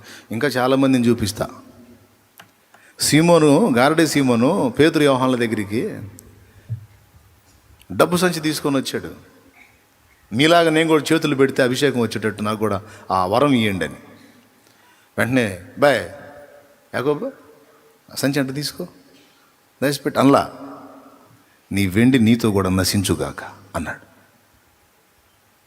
గుండెలు అదిరిపోయే వార్నింగ్ ఇచ్చాడు వాడికి. మీరు ఇప్పుడు స్తోత్రం చెప్పాలి. అసలు ఏందండి, లేని వాళ్ళకి పైసలు ఇస్తే కమ్మగా తీసుకొని ఆనందపడక అసలు లెక్క చేరేంది? ఏలియా అంతే, పేతురు అంతే, పౌలు అంతే. వీళ్ళందరూ ఏంది అసలు? అబ్రహాం అంతే, ఎలీషా అంతే, దానియేలు అంతే. అవునా కాదా? వాళ్ళ దగ్గరికి ఐశ్వర్యం వచ్చినప్పుడు వారు ఎలా స్పందించారు? వారు తామే శ్రీమంతులమైనట్టు స్పందించారు, లెక్క చేయలే. మీరు చెప్పండి, నిజంగా వాళ్ళు శ్రీమంతులేనా? ఏలియా దగ్గర ఏముంది? పాపం పోతా శిష్యుడికి ఏమి ఇచ్చిపోయాడు? అప్పటిదాకా ఆయన భుజం మీద వేసుకొని మోసిన గొంగళ దుప్పటి ఏదైతే ఉందో అది కింద వేసిపోయాడు. నా తర్వాత ఆస్తి ఇదే నాయన నీకని. దాన్ని తీసుకెళ్ళి అమ్మితే ఎంత వస్తాయండి? దాన్ని తీసుకెళ్ళి అమ్మితే ఎంత వస్తాయి? అప్పటి రోజులను బట్టి ఏమన్నా 2-3 దేనారాలు వస్తాయా? ఏమో. కానీ మీకు తెలుసా, కోట్ల రూపాయలు ఖర్చు పెట్టి కూడా చేయలేని పని ఆ గొంగళ్ళు దుప్పటితో ఎలీషా చేశాడు. యోర్దాను ఒడ్డున నిలిచి ఏలియా దేవుడు ఎక్కడానో ఒక దెబ్బ కొడితే 2 పాయలు అయిపోయి దారిచ్చింది యోర్దాను. ఏం పెట్టి చేస్తారో చేయించండి. అట్లా టచ్ చేయగానే ఒక నది 2 పాయలు అయిపోవాలి. చెయ్యి. గ్రాఫిక్ సినిమాలు చూపించడం కాదు, నాకు రియల్గా కావాలి. ఏముంది ఆ గొంగళ దుప్పటి అమ్మితే మొత్తం 2 రూపాయలు రావు. అప్పటి రోజుల్లో ₹1 కూడా రాదు. బేడలు, అనాలు, అర్ధనాలు రోజుల్లో గొంగళ దుప్పటి ఎంత? ఇంక వాళ్ళు ఇంకా ముందున్నోళ్ళు, ఈ అనాలకి అర్ధనాలకి కూడా ముందున్నోళ్ళు. వాళ్ళు ఎంత వస్తాయి? ₹1 కూడా రాదు. కానీ ఆ గొంగళి దుప్పటి ఎలీషా మీద ఉన్నందున దాని ఆధ్యాత్మిక పరిభాషలో ఏలియా వెళుతూ దేవుడు తనకిచ్చిన ఐశ్వర్యము, ఆ ఆధ్యాత్మిక ఐశ్వర్యం ఎలీషాకి చెల్లాడు. వెలిచూపులకు అది కనపడదు. భౌతికంగా వాళ్ళు సామాన్యులాగా ఉంటారు, కానీ వాళ్ళ కెపాసిటీ ఏంటంటే, నీ కొరకు నేనేం చేయాలో చెప్పంటారు. ఆమె షునేమీరాలు, సంపన్నురాలు. ఆమె సంపన్నురాలు. ఆ కాంపౌండ్ వాలే ఒక గది పెద్ద గది బట్టి అంత కాంపౌండ్ వాళ్ళు కలిగి ఉందంటే, ఇంటి చుట్టూ ప్రహరీయే ఎంత సంపద కలిగిందో ఊహించండి ఒకసారి. అలాంటి మనిషిని అడుగుతాడు, నేను నీకేం చేయాలో చెప్పంటాడు. అలాంటి మనిషి కనపడితే, అమ్మా దేవుడు నిన్ను బాగా ఆశీర్వదించినట్టున్నాడు, దేవునికి స్తోత్రం, మరి పరిచర్య జరుగుతుంది, మరి ఏదైనా చూడకూడదు, ఇట్లాంటి డైలాగులు వేయలే. పోయి కూర్చొని నేను నీకోసం ఏం చేయమంటావు చెప్పన్నాడు. ఆన్సర్ మీకు ఇప్పటికే అర్థమైపోయి ఉంటుంది.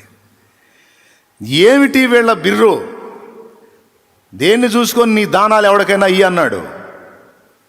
దేన్ని చూసుకొని నయమాను తెచ్చిన బహుమానాలు తిరస్కరించాడు. దేన్ని చూసుకొని ఒక నూలు పోగైనను చెప్పుల వారైనను ముట్టనన్నాడు. ఏం చూసుకొని? ఏంటంటే దేవుడిచ్చిన ఐశ్వర్యం ఏదో వారి దగ్గర ఉంది. దేవుడిచ్చిన ఐశ్వర్యం ఏదో వాళ్ళ దగ్గర ఉంది. ఏమిటి ఐశ్వర్యం అంటే? దేవుడే. ఆయనే వాళ్ళ ఐశ్వర్యం, ఆయనే వాళ్ళ సంపద. హల్లెలూయా, హల్లెలూయా. ఎలీషా దగ్గర ఉన్న ఐశ్వర్యం దేవుడే. అందుకే సంపద కలిగిన వ్యక్తులను సైతం నేను నీకేం చేయాలో చెప్పు అన్నాడు. దానియేలు దగ్గర ఉన్న ఐశ్వర్యం దేవుడే. అందుకే నీ దానాలు నాకెందుకు పో అన్నాడు. అబ్రహాం దగ్గర ఉన్న ఐశ్వర్యం దేవుడే. అందుకే సొదొమ రాజుతో అన్నాడు, నువ్వు నాకు ఇచ్చేది ఏంది? నీ బొంద నూలు పోగు కూడా ముట్టను బా అన్నాడు. నిజమే. మరి వాళ్ళందరూ వచ్చి 4 రాజులు వచ్చి వీళ్ళందరినీ, వీళ్ళ 5 రాజుల్ని తన్ని వీళ్ళ సంపద అంతా దోచుకొని పోతుంటే, ఆ లోతున్నాడని అబ్రహాం వెళ్ళి లోతు కోసం వాళ్ళందరి మీద దాడి చేసి మొత్తం తిరిగి తీసుకొచ్చి ఇచ్చింది ఎవరు? అప్పుడు అదంతా ఎవరిది? వాడు చెప్పటం కాకపోతే ఎవరు? ఆ సొదొమ రాజు. స్త్రీలని, పిల్లల్ని, దాసీల్ని మాకిచ్చి సంపద నీవే తీసుకోనమంటే, సంపద, స్త్రీలు, పిల్లలు మొత్తం అసలు నీ దగ్గర నుంచి ఒకటి దోచుకొని పోతుంటే వాళ్ళందరినీ ఇంకొకటి దోచుకొని తీసుకొచ్చాడు. ఇప్పుడు ఎవరిది? అబ్రహాందే. అబ్రహాంకి ఈడిచ్చేది ఏంది?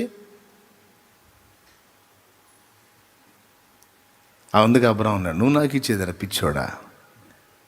318 మందిని పెట్టుకొని 4 రాజుల్ని కొట్టి వాళ్ళ ఐశ్వర్యాన్ని తీసుకొచ్చి ఇక్కడ పడేసింది అబ్రహామును నేను. నాకు ఆ కృపనిచ్చింది సైన్యములకు అధిపతి యెహోవా, ఎల్ షడ్డాయ్, అదోనాయ్.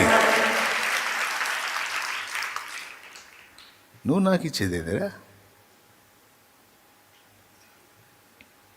వారి ఐశ్వర్యము దేవుడే, వారి అంతస్తు దేవుడే, వారి సంపదలు కానీ దేవుడే. చాలు, ఆ ఒక్కడు చాలు. ఎలీషా బిర్రది. ఇదే మాట మీరు ఎలీషా లైఫ్ మొత్తం చదవండి. సచ్చినోడిని బతికిస్తావా? ఏమన్నా పెట్టి నువ్వు చెప్పాలి. సచ్చినోడిని బతికిస్తావా? బతికిస్తానంటే చెప్పి ఇప్పుడే తీసుకెళ్తా. గుంటూరు గవర్నమెంట్ ఆసుపత్రికి పోతే మార్చిలో గుట్లు ఉన్నాయి. కానీ ఎలీషా పరిస్థితి తెలుసా? ఆయన చనిపోయి సమాధి చేయబడి సంవత్సరానికి చర్మం అంతా మాంసం అంతా పై ఒట్టి అస్థిపంజరం ఎముకలు మిగిలితే, ఆ టైంలో ఆయన చచ్చిపోయిన సంవత్సరానికి ఆయన ఉంచిన గుహలోకి ఓ శవాన్ని తెస్తారు. వేరే దగ్గర ఈ శవాన్ని పెట్టడానికి యుద్ధం జరుగుతున్నందున అవకాశం దొరక్క, ఈ పాత సమాధి ఎవరితో ఉందిరా, ఇందులో పోదాం పదండి, ఇందులో పెట్టేద్దామని తీసుకెళ్తే అక్కడ ఆల్రెడీ అస్థిపంజరం ఉంది, ఎలీషాది. ఒట్టి ఎముకలే ఉన్నాయి. అక్కడికి తీసుకెళ్ళి ఈ శవాన్ని దించారు. ఆ ఎముకల పక్కన ఇంత మించి మార్గం లేదు, రేడే పెట్టేద్దామని ఈ శవాన్ని దించుతూ ఉంటే ఈ శవం చెయ్యో కాలో మొత్తానికి ఆ ఎముక తగిలింది. సచ్చినోడు చక్కగా లేచి కూర్చున్నాడు, నిలిచాడు అలాగా. ఆ సన్నివేశాన్ని ఊహించుకొని చాలాసార్లు నవ్వుకున్నాను నేను. ఎందుకంటే ఆయన ఎక్కడ పెట్టాలో అర్థం కాక నాకు తెలుసు 2 రోజులన్నా తిప్పుంటారు ఆ శవాన్ని. కనీసం 2 రోజులన్నా అయి ఉంటుంది ఆ శవం. వాడు ఎడు తిప్పితే అడు తిరుగుతున్నాడు, చచ్చిపోయాడు కదా. అలాంటి శవాన్ని తీసుకొచ్చి అక్కడ పెడితే తప్పిమని లేచి నిలబడితే వాళ్ళు ఉండుంటారా? ఆ లోపల ఉండుంటారా? పత్తా లేకుండా పరిగెత్తుంటారు. వాళ్ళతో వీడు కూడా పరిగెత్తుంటాడే, ఎక్కడ పరిగెత్తు. తర్వాత ఎంక్వైరీ చేశారు, ఏంట్రా ఈ చచ్చినోడు లేచాడు ఏంటి, ఇది ఎట్లా సాధ్యం అంటే, వాడిని ఎక్కడ పెట్టారో తెలుసా? జీవము గల దేవుని ప్రవక్త, దేవుని సేవకుడైన ఎలీషా సమాధిలో పెట్టారు. ఎముకలలో సైతము అభిషేకము, ఎముకలలో సైతము ఐశ్వర్యము. బ్రతికుండియే కాదు, చచ్చి కూడా మనుషుల్ని బ్రతికించగల ఐశ్వర్యం. డేవిడ్ బ్రైనార్డ్ ఐశ్వర్యం పొందాడు. 29 సంవత్సరాల ప్రాయంలో కన్ను మూశాడు, ప్రభు దగ్గరికి వెళ్ళిపోయాడు.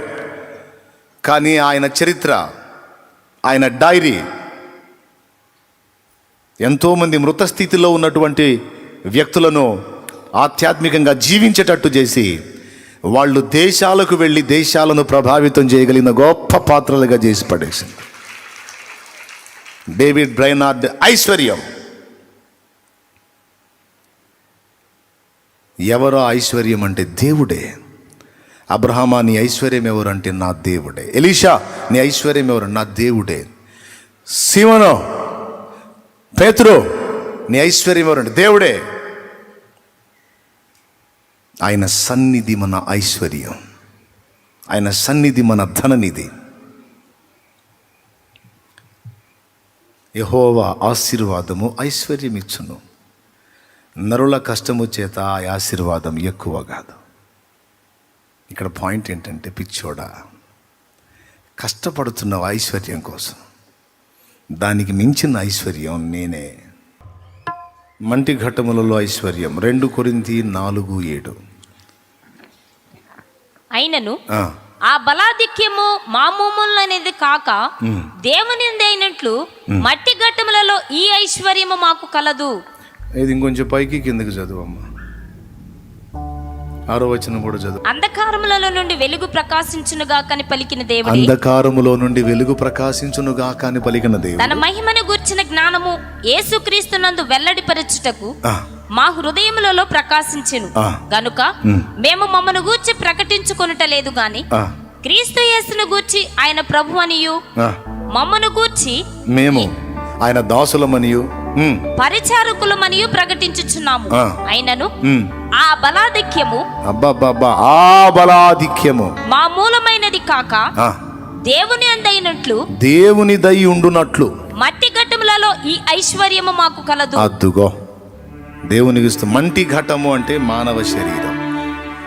మానవ శరీరములో దేవుని బలము అనే ఐశ్వర్యం మేము కలిగి ఉన్నామన్నాడు.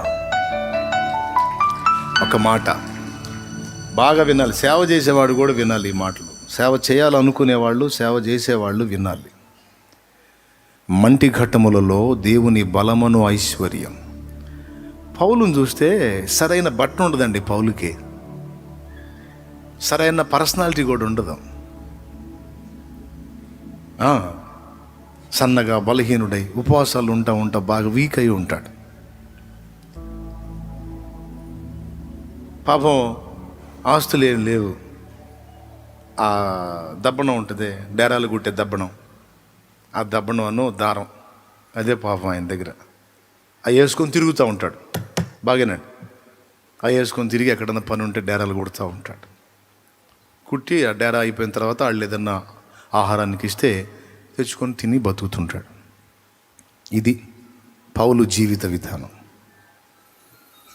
పోల్చుకోవడానికి గొప్ప ఆహార్యం లేదు, ఖరీదైన వస్త్రాలు లేవు, స్థిరమైన నివాసం లేదు, చివరి వరకు అద్దె ఇంట ఉన్నాడు, నిలవరమైన నివాసం లేదు. ఒక రకంగా చెప్పాలంటే ఇప్పట్లో పౌలు కానీ ఒకవేళ మన మధ్యలోకి వస్తే అసలు అతను కూటమైనాక మీరు ప్రార్థన చేయించుకోరు ఆయన చేత. అసలు పాస్టర్ అని లెక్క కూడా చేయరు. అసలు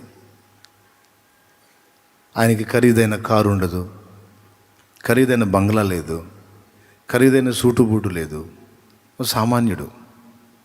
అంటే దైవజనుడికి ఇవన్నీ ఉండటం తప్పని నేను అనట్లా. దేవునికి స్తోత్రం. దేవుని బిడ్డలు ప్రేమతో దైవజనుడికి సహకరిస్తే వాటిని తిరస్కరించకూడదు. వాడి దేవుని పని చేయవచ్చు, తప్పు కాదు. కానీ పౌలు పరిస్థితి మనం కానీ గమనిస్తే వెలిచూపులకి అతడంత ఆరోగ్యవంతుడైనట్టు కనపడడు, రోగిలా కనపడతాడు. సరైన ఆహార్యము కాదు, సరైన వస్త్రము లేదు, నివలవరం నివాసం కూడా లేదు. ఏమన్నా కలిగి ఉన్నాడు అంటే ఆ సూది ఆ దబ్బనోను దారం తప్పే లేవు. ఇది కానీ అతన్ని మీరు ఐశ్వర్యవంతుడు అంటారా? ఒకసారి చెప్పండి, మీకు దండం పెడతాను. అతను మీరు సంపన్నుడు అంటారా? అతను ఇలా తుడుచుకొని వస్త్రాన్ని తీసుకెళ్ళి రోగి మీద వేస్తే వాళ్ళు వేసి కూర్చుంటాడు. వాళ్ళు వేసి కూర్చుంటాడు. ఏం లేదు, ఆయన ఇలాగ అనుకొని ఇలా, ఇదేంటిది, ఏంటిది ఇది,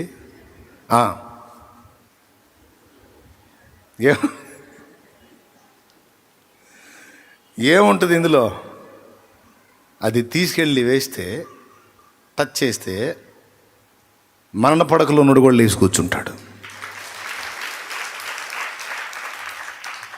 చెప్పండి, పౌలు ఐశ్వర్యవంతుడా దరిద్రుడా? లోకం దృష్టికి చాలా దీనస్థితిలో కనపడుతున్న ఐశ్వర్యవంతుడు.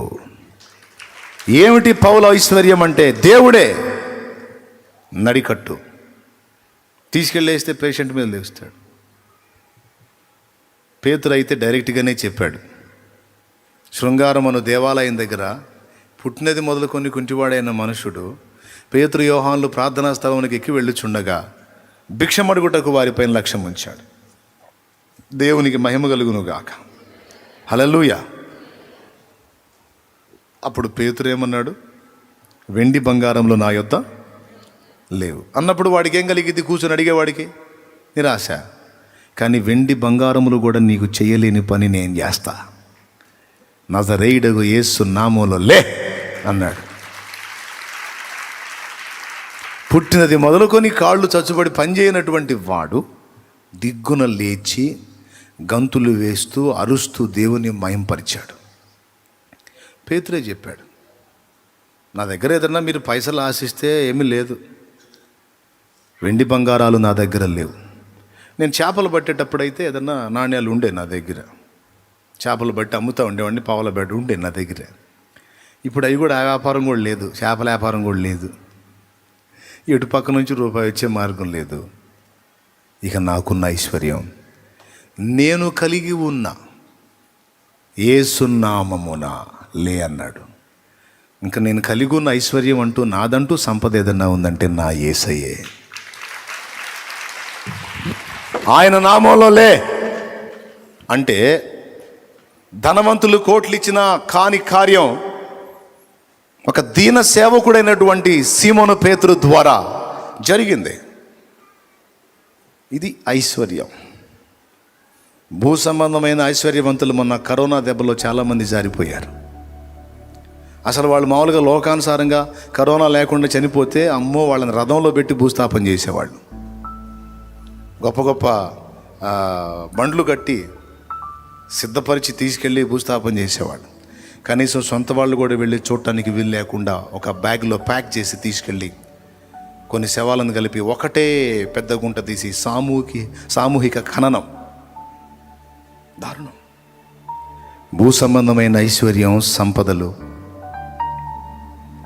కొంతవరకే. ఆధ్యాత్మిక సంపద అయిన క్రీస్తు. అట్లయితే కొంతమంది సేవకులు కూడా కన్నుమూశారు కంటే తెగులుకు నిర్ణయించబడ్డ వారిని ఆ రూపేణ దేవుడు తీసుకున్నాడు. వారు ఉన్నంత వరకు ఎంతోమందికి ఆధ్యాత్మిక ఐశ్వర్యాన్ని పంచారు దైవజనులు. వాక్యం నిరర్థకం కానేరదు కదా. కీర్తనల గ్రంథంలో ముందే చెప్పాడు, అందరూ ఎలాగో మీరు అలాగే కన్ను మూస్తారని. కాబట్టి వారిని కూడా అలా తీసుకొని ఉండొచ్చు కొంతమందిని. కానీ అందరూ వేరు, దైవజనులు వేరు. అందరూ వేరు, క్రీస్తు యేసునందు ఉన్న ఒక విశ్వాసి వేరు. అందరూ వేరు, క్రీస్తు యేసు సేవ చేస్తున్న ఒక పరిచారకుడు వేరు. క్రీస్తు యేసు సంబంధులమైన మన ఐశ్వర్యం, ఆస్తి దేవుడే. అసలు ఈ మ్యాటర్ ఎందుకు ఎత్తుకున్నాను అంటే, అందరూ గుర్తించాల్సిన విషయం ఏంటంటే, ఈరోజు మనం దేవుని నిమిత్తం, దేవుని చిత్తం చేయడానికి, దేవుణ్ణే ఆస్తిగా, ఇక మన ఆస్తి ఏది లేదు, దేవుడే మన ఆస్తి అనుకొని, ఇప్పుడు ఇక్కడ మనం పరిచర్యకు వెచ్చించేది, దేవుని కొరకు మనం కష్టపడేది ఏదో లోకంలో కష్టపడితే 4 పైసలు వచ్చును. కానీ దేవునిలో కష్టపడితే మనకేం ఐశ్వర్యం వచ్చింది? ఏమన్నా వచ్చిద్దా? ఏమీ రాదు. కాబట్టి ఇదేదో కొద్దిగా అక్కడ కూడా చూద్దాం. చివరికి కొంతమంది మనసు ఎలా మారిందంటే, దేవుని సన్నిధిలో నేను చేసినా కూడా నాకేంటి, ఆర్థికంగా నాకేదన్నా ఉపయోగం ఉందా? నాకేం ఉపయోగం లేనప్పుడు, నాకేం బెనిఫిట్ లేనప్పుడు నేను ఎందుకు చేయాలి అనే లోకానుసారుల ధోరణిలోనికి వెళ్ళిపోయే ప్రమాదం ఉన్నందున దేవుడు మాట్లాడుతున్నాడు. నా ప్రియమైన బిడ్డలారా, లోకంలో కష్టపడితే పైసలు వస్తాయి, లోకంలో కష్టపడితే మంచిగా మనీ వస్తుంది, లోకంలో కష్టపడితే అన్నీ వస్తాయి. క్రీస్తులో కష్టపడితే ఏం ఒరిగింది అని నీవు అనుకొనవద్దు. దేవుని నిమిత్తం కష్టపడేవాడు దేవుణ్ణే ఐశ్వర్యంగా పొందుకుంటున్నాడు. దేవుణ్ణే ఐశ్వర్యంగా పొందినవాడు, దేవుణ్ణే సంపదగా పొందినవాడు ఏది కొదువగలిగి ఉండడు. ఒకవేళ ఒక ఖరీదైన బంగళాలో నివసించకపోవచ్చు, ఒక చిన్న రేకుల షెడ్లోనే ఉండొచ్చు గాక. కానీ ఖరీదైన బంగళాలో లేని ఆనందం ఈ చిన్న రేకుల షెడ్డులో ఒక దేవుని సంబంధి పొందగలడు. కోట్ల రూపాయల డబ్బు కలిగి ఉన్న వాని సంతానము ఏమవుతారో మీకు తెలుసు. కానీ ఒక సామాన్యమైన స్థితిలో బ్రతుకుతున్న వాని వలె ఒక దేవుని సంబంధం ఉండొచ్చు. కానీ దేవుడే అతని ఆస్తి అయి ఉంటే అతని సంతానము దీవించబడిద్ది. ఎవరు దీవించబడతారు? ఇవన్నీ అబ్రహాములో మనకు కనపడతాయి. అబ్రహాముని అన్ని విషయములలో దేవుడు దీవించాడు. అబ్రహాముకి ఏది తక్కువ చేయలే, ఎప్పటికి ఏది కావాలో అది పెట్టాడు దేవుడు. అంతేకాదు సంతానాన్ని ఇచ్చాడు. ఆ ఇచ్చిన సంతానాన్ని కూడా ఆశీర్వాదకరమైన స్థితిలో ఉంచాడు. ఎన్నో వంశాలు నిర్వంశాలు అయిపోయాయి. ఈరోజు కూడా అబ్రహాము వంశం నిర్వంశం కాలేదు, ఇంకా సజీవంగానే ఉంది. చరిత్ర పుటల్లో నిలిచిపోయే ఒక అద్భుతమైన విషయం, ఆయన అబ్రహాము వంశంలో జన్మించడానికి ఇష్టపడ్డాడు ప్రభు. ఇంకేం కావాలి?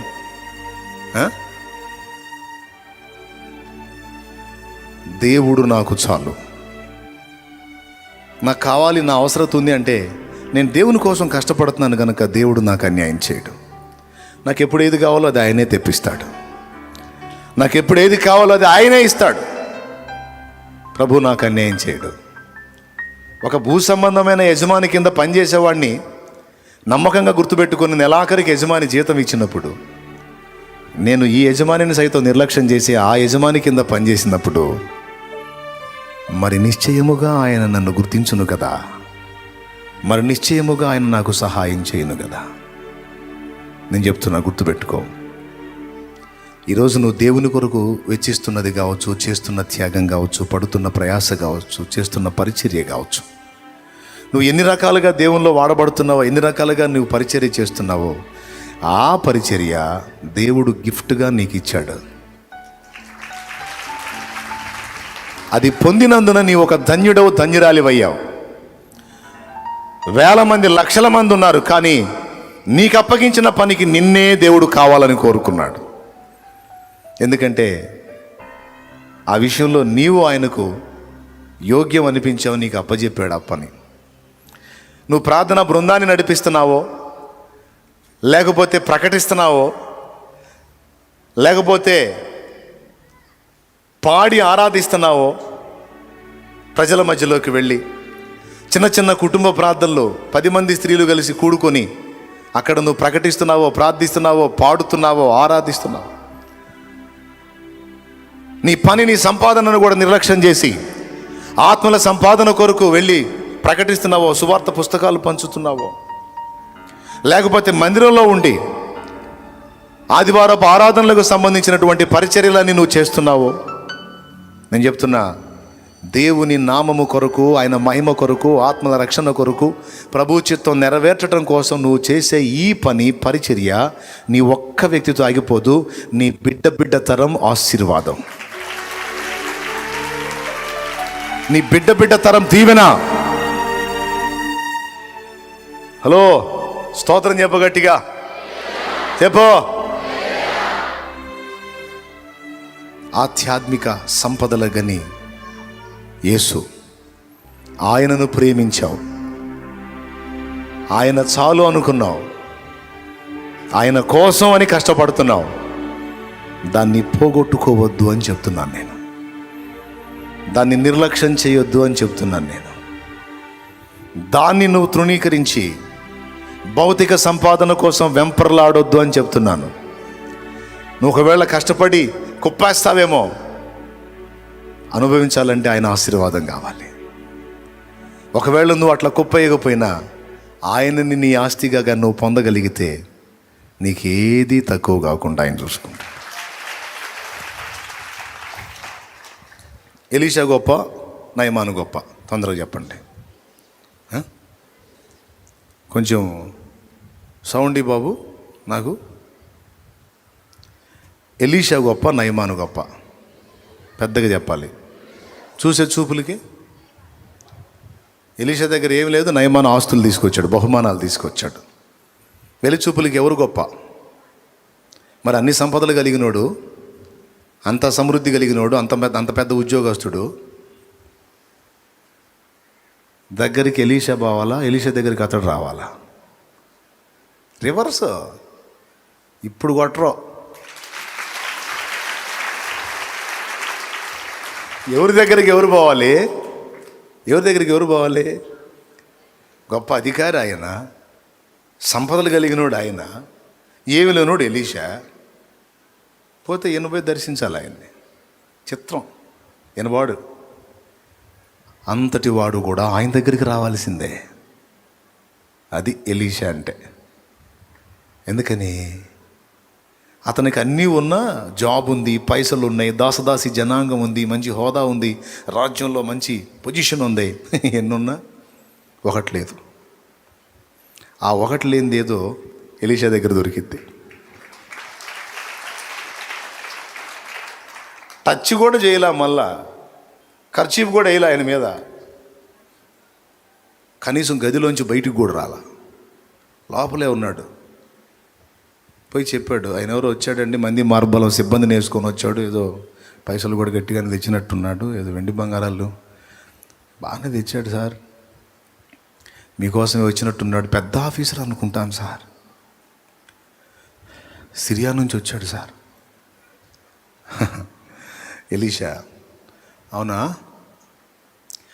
ఎందుకు వచ్చాడు తెలుసులే, కానీ ఆ యోర్దాన్లో 7 సార్లు మునిగి పొమ్మను, బాగుపడతాడు, పొమ్మను పో అన్నాడు.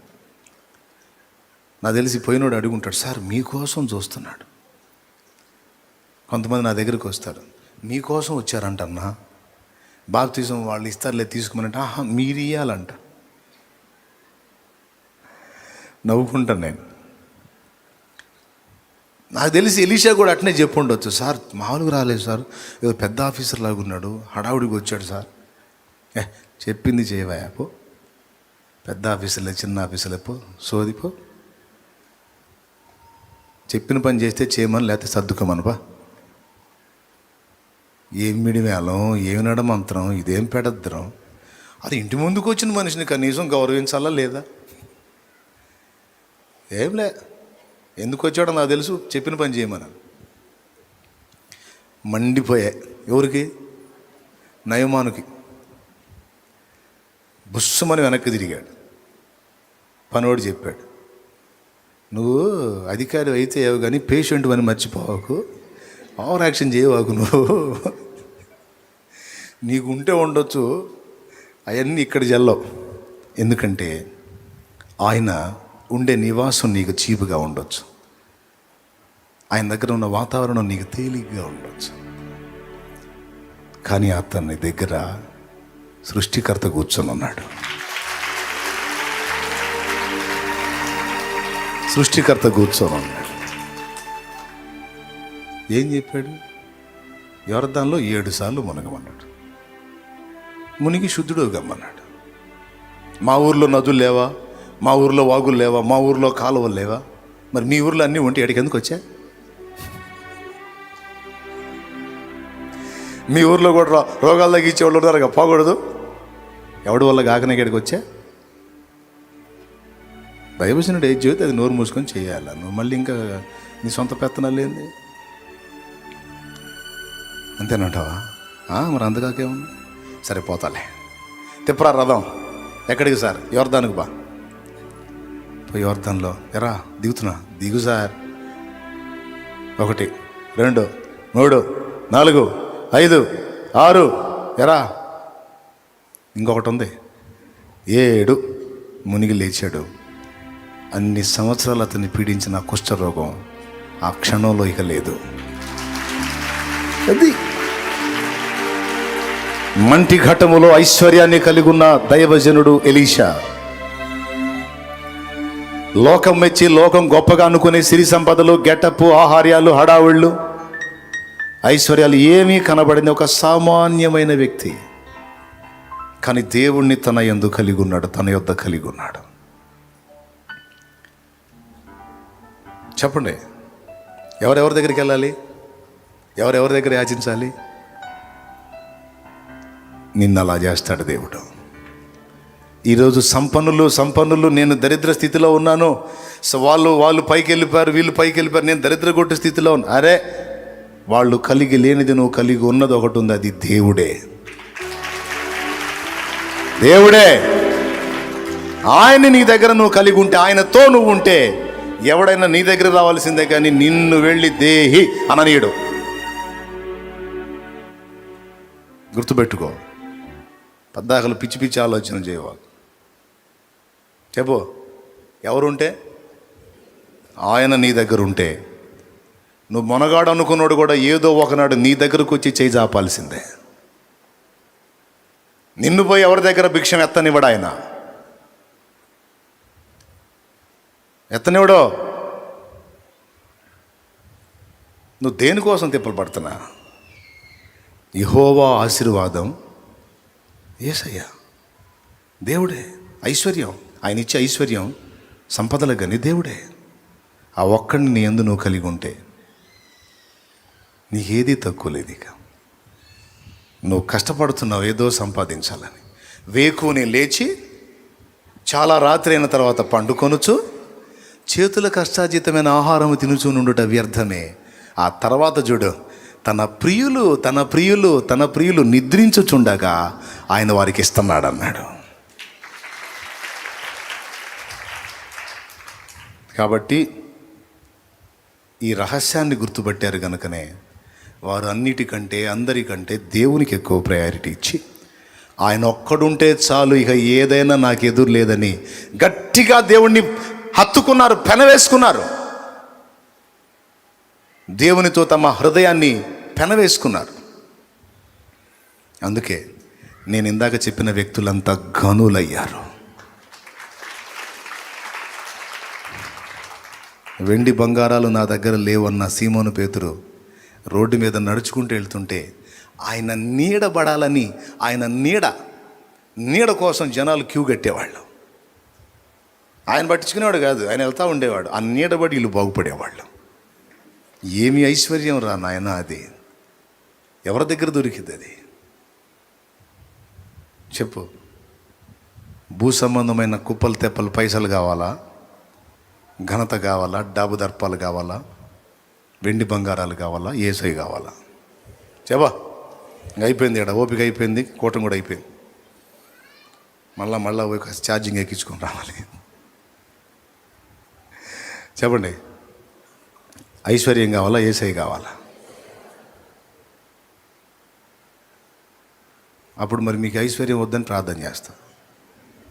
ఇంకా పైసలు ఇవ్వద్దులే ప్రభా, నువ్వు చాలంట అని ప్రార్థన చేస్తా. లేండి,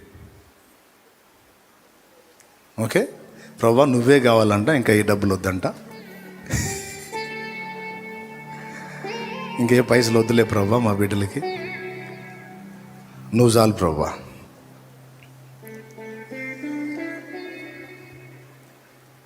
దేనికోసం వెంబర్లాడుతున్నావు? దేనికోసం తిప్పలు పడుతున్నావు? అరే దేవుని పనిని కూడా పక్కన పెట్టి పరిగెత్తుతావా? దేవుని చిత్తం నెరవేర్చడాన్ని కూడా నిర్లక్ష్యం చేసి తుచ్చమైన అభిలాష కోసం పరిగెత్తుతావా?